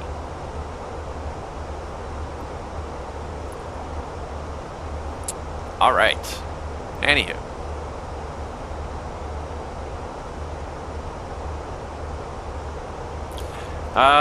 Yeah, if you guys got anything else you want to talk about or any other questions you have, please feel free to ask. I've kind of run out of my topics for today, I think. Just trying to think now, but yeah, I think I've run out of my topics for today. In terms of a pilot's life here, that's not what I wanted. I want a pilot's life. Got a couple more flights left in the season, so I was looking at my schedule. It seems unlikely that I'm going to have time for a stream next week. This month has just been absolute madness, sheer and utter madness, just for the amount of work I'm doing this month. And it's partly because of that course I had last week, which doesn't actually count against my work time. So I was supposed to make up enough time outside of that course to cover all of my to meet my hour requirements, which to me is crazy. Like 4 days of driving to work and back did not actually count. Still get paid for it, but it didn't count like as like, oh well, you've already worked enough this month. No, I'm supposed to work that 4 days that I get paid for that training, but it's on top of the normal amount of work I'm supposed to do, which is why this month has just turned absolutely insane. So I'm just trying to bring up my schedule, and I might be able to find time next week, but I feel like it's probably not going to happen. And then the week after is even worse. It's back to another week with 1 day off, which is just blowing my mind how many. This is 2 weeks this month where I have a single day off, and I got a bunch of days off this week, but I'm still only 4 days even this week. So I feel like this might be the last stream of April, certainly Pilot's Life. Now, that being said, I will try and stream some VATSIM ATC this weekend. Because of all this work, I haven't even had the time to stream, to do ATC streaming even really controlling on VATSIM. I think I've controlled twice so far this month. Oh no, I was about to say we had a controller, but it's Boston Center. It's not New York, it's Boston. Ah, boo. So close, but so far. Yeah, I'm way down on my VATSIM hours this month, which is surprising for me. I'm usually pretty good at getting them all, getting in there, and but it's not really surprising. Just again, given the situation, I had a lot of I didn't have a lot of layovers. I had a lot of work, a lot of driving back and forth. So I felt like certainly those days of driving back and forth, getting home and like have like an hour in the evening, it's not enough time to even get online and consider controlling. So I think this weekend I'll be able to change that tune a little bit. So I'll be doing some controlling this weekend. I don't know when and where. Don't ask me right now because I kind of played a little bit by ear. Probably more likely Western Canada. I tend to play it more by ear with controlling. Like I look, before I log on, like I have an idea of where I would like to control, but I also, look at the VATSPy map and say, where are there lots of pilots that need some controlling? But it's a little bit selfish, but like if I see like an absolute chaos about to erupt in Toronto and no controllers in sight, I would log on to Toronto to try and because the job of the controller is to kind of serve the pilot and provide good service to the pilot, especially the job of the VATSM controller. I'm privileged that I have that flexibility, that I am current in almost every FIR in Canada. So, no, I am current. Not on almost every FIR. In every FIR in Canada, I am current, so that I can control any FIR in Canada. So if I see a place that needs control, I can go there. A lot of controllers, usually, they'll have one home place and then they'll visit other places periodically. And that's the way it should be, really. You should be focused on kind of one area. It's nice to visit and learn, have a chance to learn different facilities, different procedures. I'm trying to keep my Canadian visiting status up in all the FIRs and trying to provide, like I said, the best service possible. So it gives me a little bit of flexibility in terms of looking around the network and saying, okay, where do I see a whole bunch of airplanes that are going to need some controlling for the next hour or two? Rather than log on at an airport that's kind of quiet and wait for hours and hours for the traffic to build, I might as well go log on where there is the traffic, where there is the focus, where I can provide some useful service. And chances are I'll get a few extra airplanes just for being logged in as well. But it's good to get that, it's good to kind of work that side of the problem and say, okay, where can I provide the most benefit? Because there have been days where I've logged on, I've been like, okay, I'm going to go control them. I got in my mind like ahead of time, like, okay, I haven't controlled in Vancouver for a while, so I'm going to go control from Vancouver. And then I go and I look at VATSPy before I log on to see if anybody else is there. And I notice that Toronto has got no controllers, and it's got 7 departures on the ground and 7 people, at various stages of the approach. And I'm like, that airport looks like it really could use some coordination. And VATSIMers are really generally pretty good at working with each other. Not 100% all the time fantastic, but most of the time they are really quite good at it. At working with their fellow controllers and are working with their fellow pilots and trying to coordinate. So, if you say you're on final, people are not going to taxi off and take off in front of you, or you say you're taxiing a certain route, like, hey, I think I'm going to taxi the same route, but I'll wait here until I see you go by. The Unicom structure really does work quite well in the VATSIM network. Most of the time the traffic levels are low enough that a few communication calls between various airplanes is more than enough to get the traffic, to keep the traffic moving. And I was worried about the CTAF. Alright, I'm going to go ahead and set 11,000 here because I can see the topic descent point is coming up. Alright, 11,000 feet set, 11,000, and here comes descent, alt magenta. Roger. Yeah, this is one thing where the CTAF, I was skeptical about the CTAF when I first started reading about it, just because it one added layer of complexity to, rather than have one universal Unicom frequency that at least everyone's on it, everyone knows that frequency and everyone's on it all the time. Having a unique Unicom frequency for every airport, CTAF frequency for every airport, yes, it's realistic, 100%. That's the real world. That's how the real world kind of would work. I mean, ideally, these would all be staff facilities, but having that designated frequency at each airport, that's a very realistic process. But I was afraid with the extra workload. And it's not even that much extra workload, but just the extra awareness, the extra knowledge. I think that is Atlantic City right there. I believe that's the Atlantic City airport right there, because that kind of looks like Atlantic City there, right along the boardwalk there. I did not think, I figured a lot of people would not participate in it properly and would still be making calls on Unicom, and I think that does happen on occasion, but I think one of the key things is just this right here, is making it easy for people. The CTAF frequency for JFK is 119.1. Like, you type in any airport around the world, well, maybe not around the world, but certainly any airport in America, you know, whatever frequency you want, it'll come back with a frequency. There's a few that I found that actually don't have frequencies. Pittsburgh, I think, was one of them. No CTAF frequency found for KPIP, which I thought was a little odd. Pittsburgh's still a decently busy airport. You know, okay, you may not get it for like the small little airports. I'm trying to think of a small little airport that I know the code for, and I don't really know too many. Oops. Even Saranac Lake, it gives you, even small airports, it'll give you the CTAF frequency. So definitely, by making it easy for people, I think that was a huge step. And I didn't realize that was a command, and somebody pointed that out one day, and I'm like, oh my god, like that does make life easier. You don't have to spend a lot of time pouring through the documents, and it's here. But like, you'll get to these documents, and you'll get like JFK, and it'll be like, there's 3 tower frequencies. Which one do I pick? Okay, now I've got a complicated problem. I could go into the VATSIM AIM, VATSIM AIP, excuse me.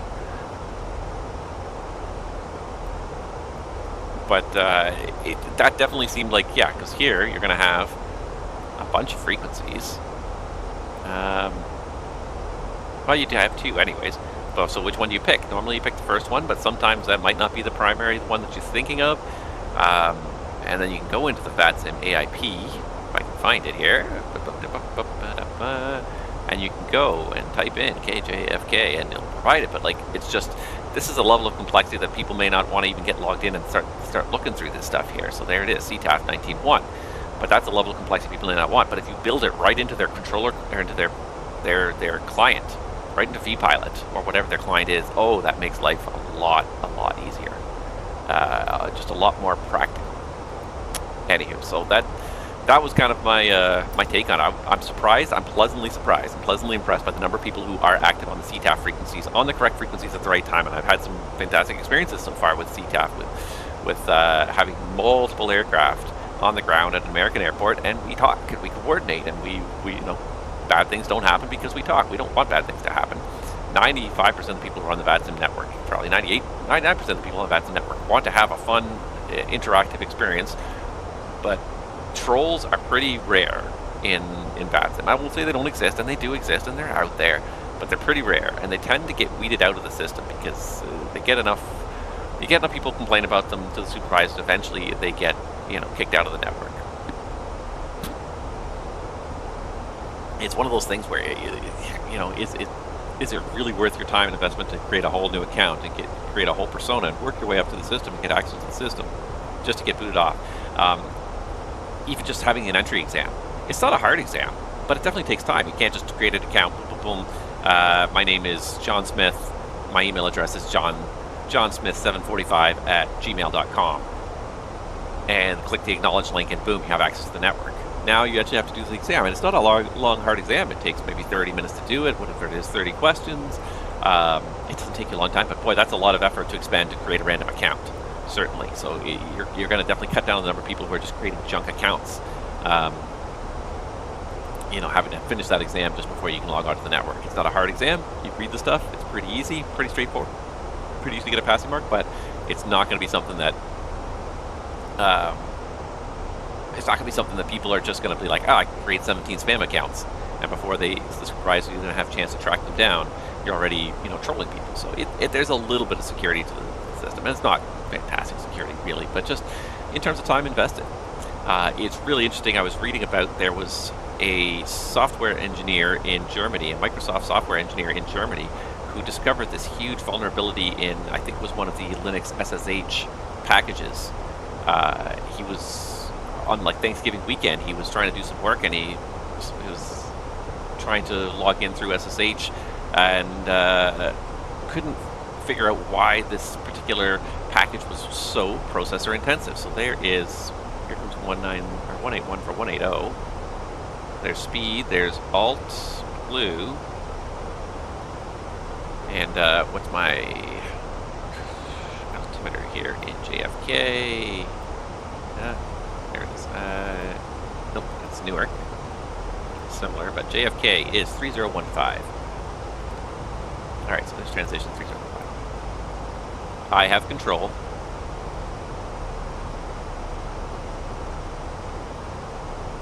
I have control. 3015 set. Passing 16,600. You have control. You have control. Now.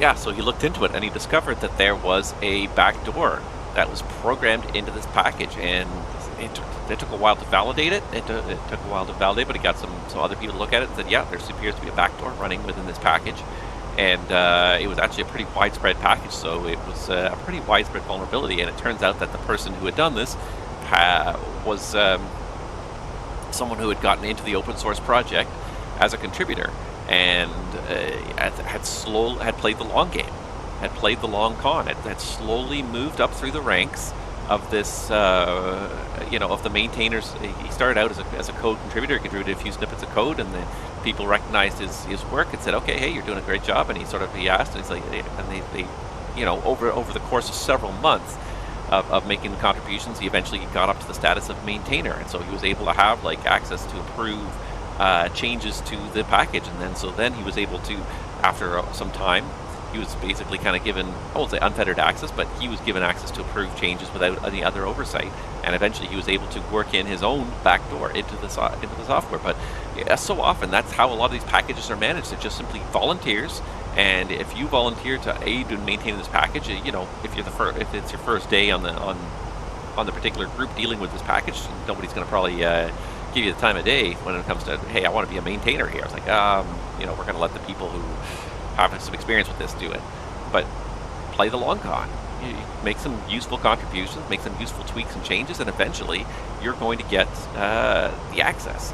So eventually the package was kind of purged of the malicious material and locked down, but so much of our software depends on these open source packages that are just maintained by volunteers, and you don't even know the status of these volunteers. A lot of them are good people, 100%. They're good people who just do it just for the good, just to make the world a little bit better, that they know they can contribute something. But there's oftentimes very little vetting system. The vetting system is mostly just, hey, have you been around for a while? Yeah, it looks like you haven't been mean to anybody for a year or two. It looks like you kind of have an understanding what this package does. That's it. There's no background check to see who this person really is, if they're a criminal, if they're a hacker or anything like that. It's just simply just a little bit of time, so a little bit of patience. So that's how this person managed to backdoor this SSH protocol. And it was lucky that this engineer was focusing on this problem. That's 12,000 setting 11,000, and didn't really have a whole lot to say.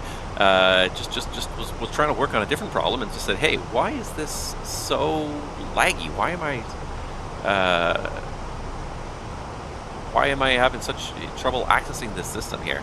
And it turned out that his suspicions were founded, that there was a problem in the package. That if he hadn't looked into it, if he hadn't, who knows how many systems could have been compromised by this malicious package that was just part of the Linux SSH system. With open source software, we take so much for granted. And it's not a terrible thing, but the idea is that other people are checking, but sometimes it's all volunteers checking.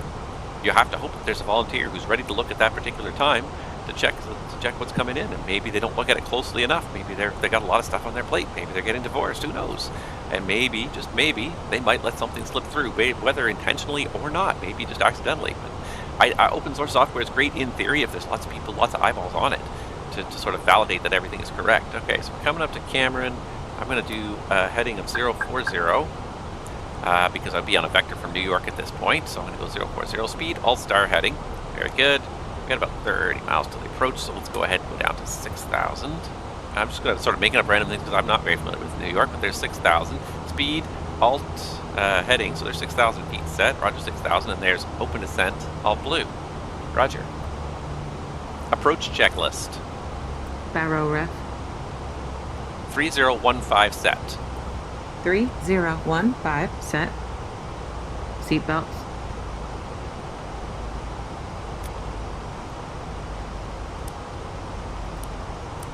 On. Minimum. 212 feet set. Auto brake. Low armed. Engine mode selector. Normal. Approach checklist completed.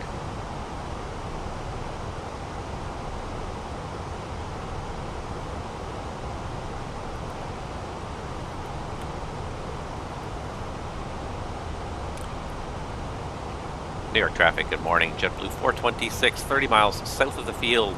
Setting up for an ILS to runway 4 right. Alright, so here comes 10,000. We gotta get the speed below 250 here. It's doing it slowly but surely.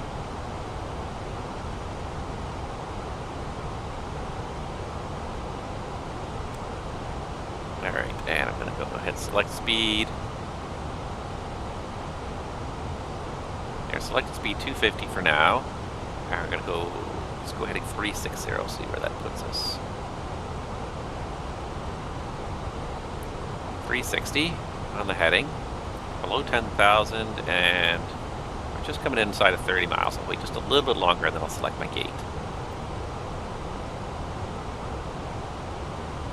Alright, so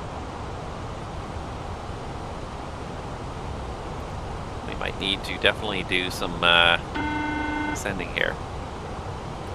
Rob up front. Hi, Captain. The cabin is now secure for landing. Thank you. Set. Alright, so just looking at this blue, that's 6,000 there. I got nobody else here right now, so let's go 3,000.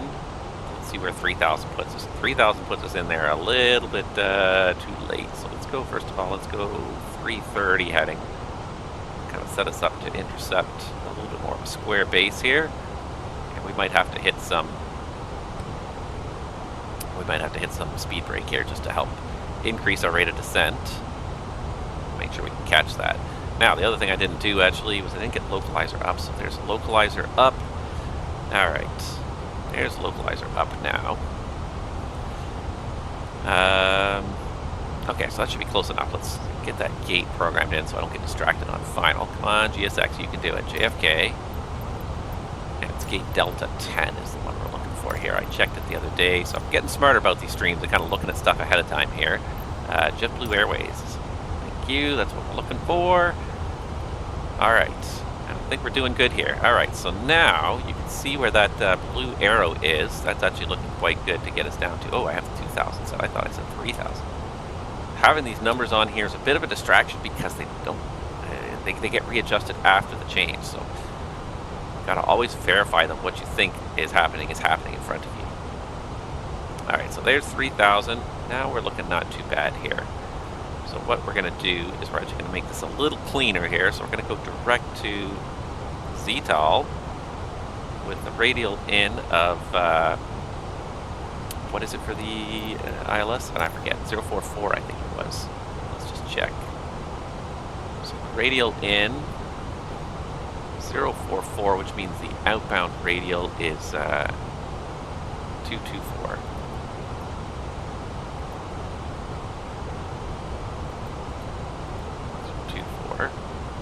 And that looks like, yeah, that looks like what I should be intercepting. So insert that.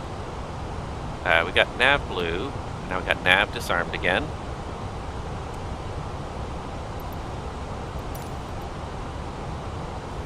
Alright, not doing too badly here. We're going to level off at 3,000 there, so we can probably cut the corner a little bit now. Looks like we did lose enough altitude. At first I was a little bit worried about how much altitude we were losing, but now it seems like we're doing okay. Alright, so I think we're doing well. We got the lights. For some reason, the lights are not on. Why are the lights not on? Why are the lights not going on? That's weird. There we go. Because there was some kind of a glitch in Fenix there and it wasn't accepting my signals. Alright, that's 4,000 descending 3,000. What I'm going to do is speed 230.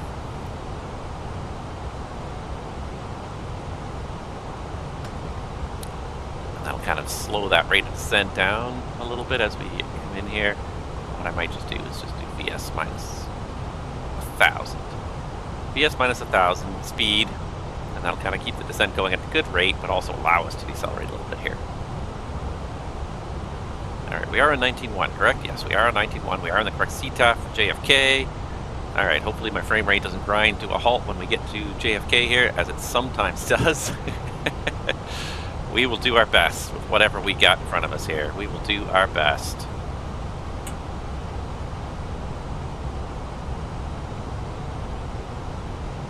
Alright, there's JFK over there. I can see the approach lights. There's Altstar. Let's go ahead and go 0, 1, 0. Go ahead and arm the Loke for now. So there's Loke Blue. Nope, didn't like it. There it is, Loke Blue. There's Loke Star. Love it. Let's go speed 210.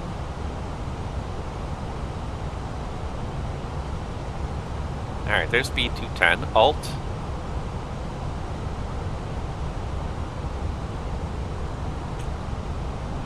Activate approach phase.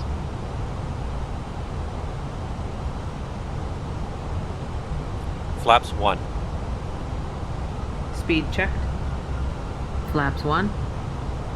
Loke. Checked.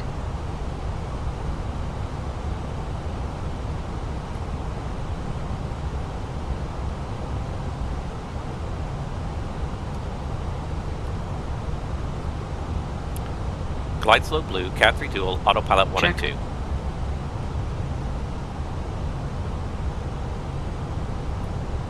New York Kennedy traffic, JetBlue 426, 10 miles final, runway 4 right ILS.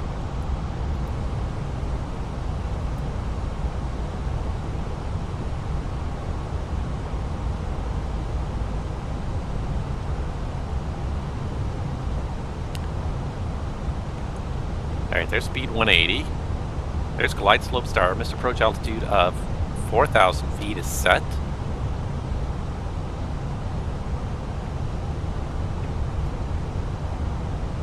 Old Idlewild Airfield. Still there. It still looks like an airport. 70 years Radar after last altimeter use. alive. Glide slope. Roger. Flap 2. Speed checked. Flaps 2.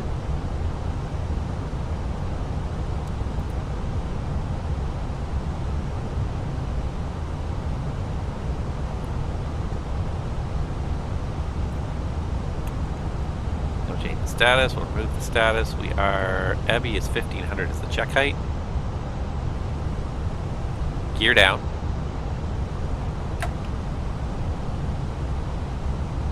Gear down.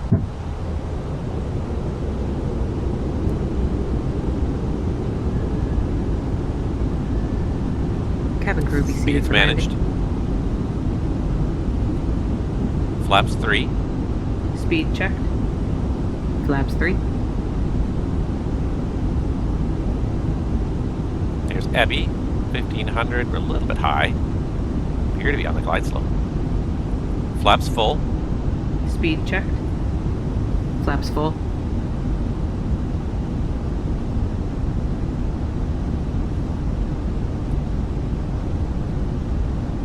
Landing checklist. ECAM memo. No blue. Landing no blue. Landing no blue. Landing no- checklist completed. Thank you. 1000. ECAM memo. Landing no blue. 1,000. Landing no blue. Landing checklist completed. New York Kennedy traffic. JetBlue 426, 2 miles final, runway 4 right Kennedy.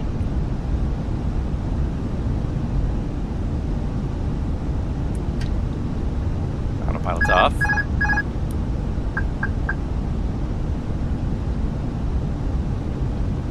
Cat 1. Checked. Sync rate. 500.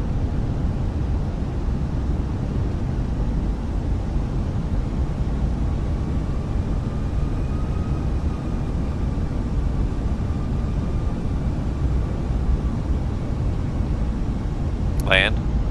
Checked.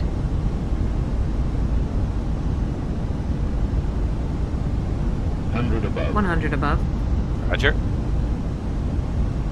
Continue. Checked. Minimum. Minimums. 100.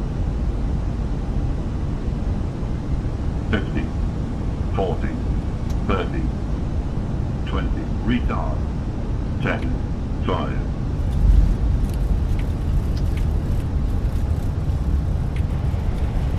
Spoilers. Reverse green. Decel.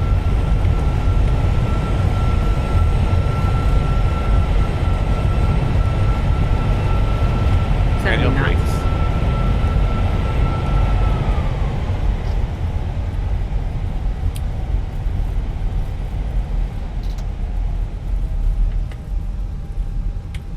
Alright, a little bit off the center line, but not terrible.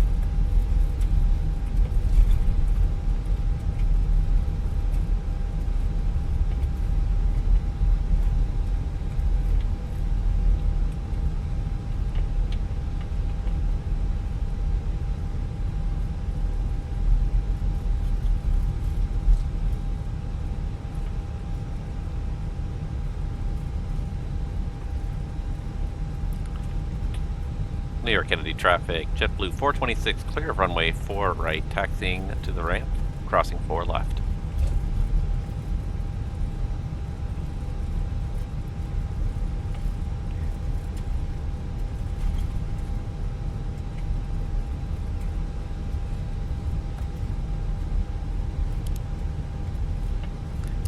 Alright, didn't want to talk too much because I don't like the FO listening to everything I say, and sometimes it's a little awkward to press that mute and unmute button, but we did make it. That was actually not a terrible landing.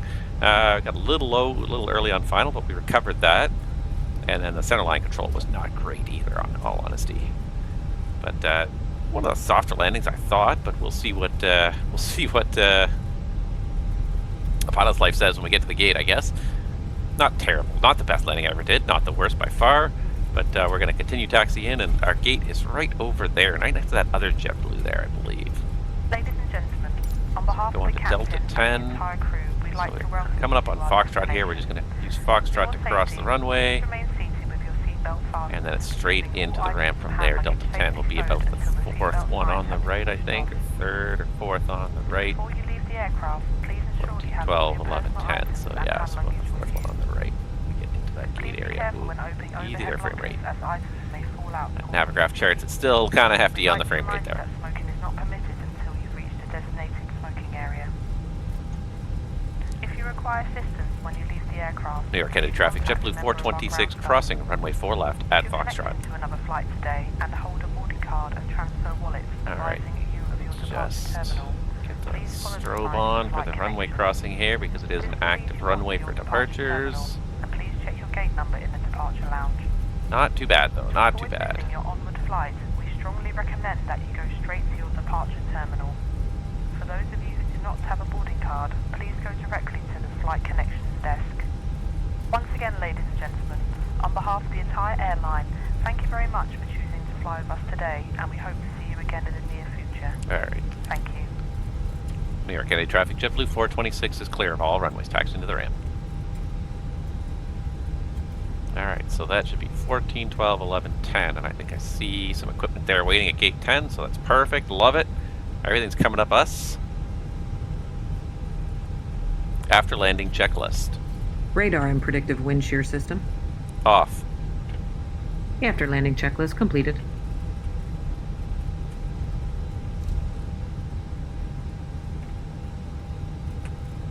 Alright, I guess we'll take the inner lane.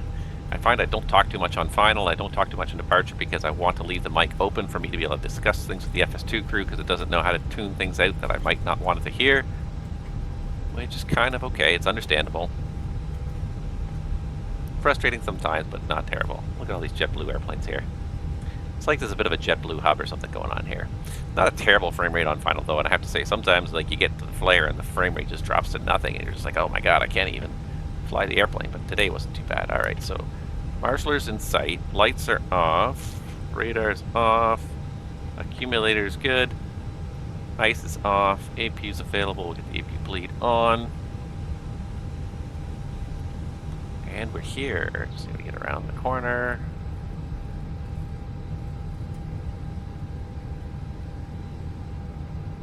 One thing that I'm not really able to do very well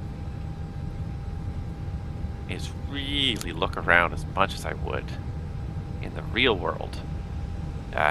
when you're taxiing an airplane on the ground, they say put your head on a swivel. And I really honestly mean it, because it's a huge machine. There's 1,000 things moving in an airport. I can't look around enough with the track IR, you know, without it blurring and chopping and catching. But like, you constantly are looking around trying to see things and make sure you're not missing anything. It's constant, and it's not. It's hard to do in the sim just because of the way you have to look around, and you get kind of. And that is right there. All right, she's happy with that. Parking brake is set. All right, and we can go belts off. Why are the belts off already? When did you put the belts off? Oh my god, this FS2 crew does stuff. I don't even know what it's doing sometimes.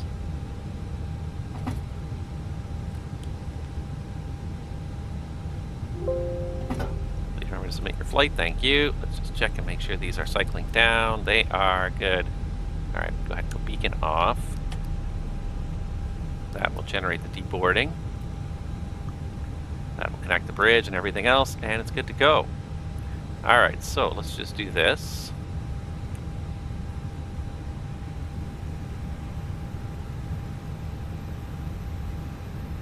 Parking checklist. Parking brake or chocks. Set. Set. Set and checked. Engines. Off. Wing lights. Off. Fuel pumps. Off. Parking checklist completed. Alright. We made it. Got stuck inside the jet bridge there, the next gate. Just gonna do this high enough. Hello. See it.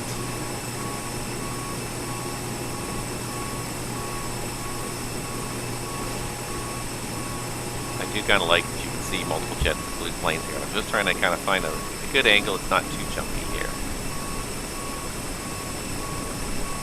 Anywho, there we go. Let's just do a second there without me on the webcam and just enjoy the sight of our nice red plane there on this. Actually, this looks almost like a busy airport because you can see various fins in various directions here. So it actually looks a bit like a busy airport. So I kind of like it. It's definitely nicer than some of the other ones. Anywho.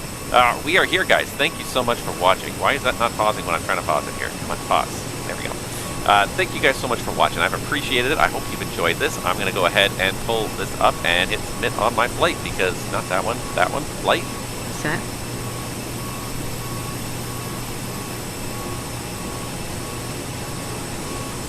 There.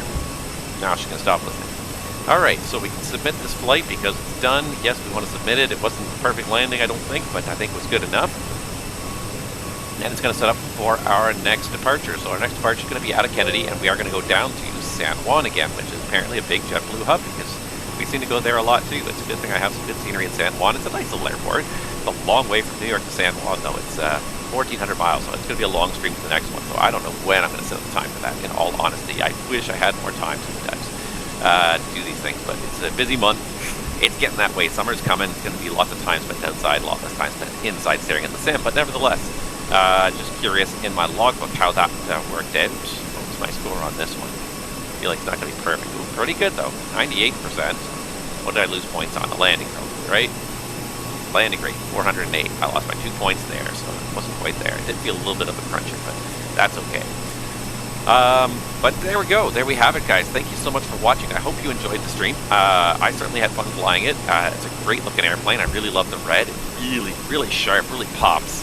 And really kind of neat to see this here, sitting here at the gate with a bunch of JetBlue tails in the background. There's one off to the right. There's one kind of off to the left there. There's some other airplanes in the background. So it's not a totally empty airport. Some days it feels totally empty.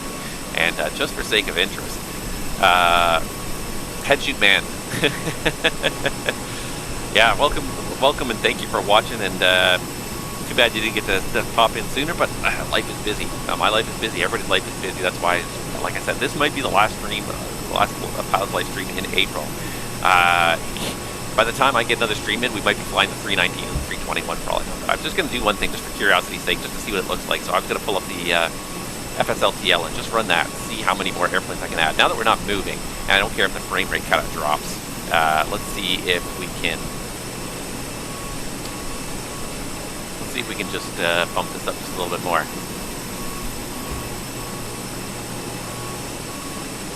Come on, do it. Alright, go ahead and let's throw some airplanes in this and see what it looks like, see what New York looks like with more airplanes in here. Ooh, now it's starting to look good. Look at all the JetBlue airplanes. Now that is an airline. And here come the jet bridges as well. And that's one thing I do like about this traffic. And I pity the VATSM traffic. Sure, everyone can get off. It's a pity that VATSM traffic does not do a better job of, docking jet bridges. And obviously, it's not integrated into the sim in that way like injected airplanes are. But that's a bit of a pity sometimes, because you can end up with some really nice views.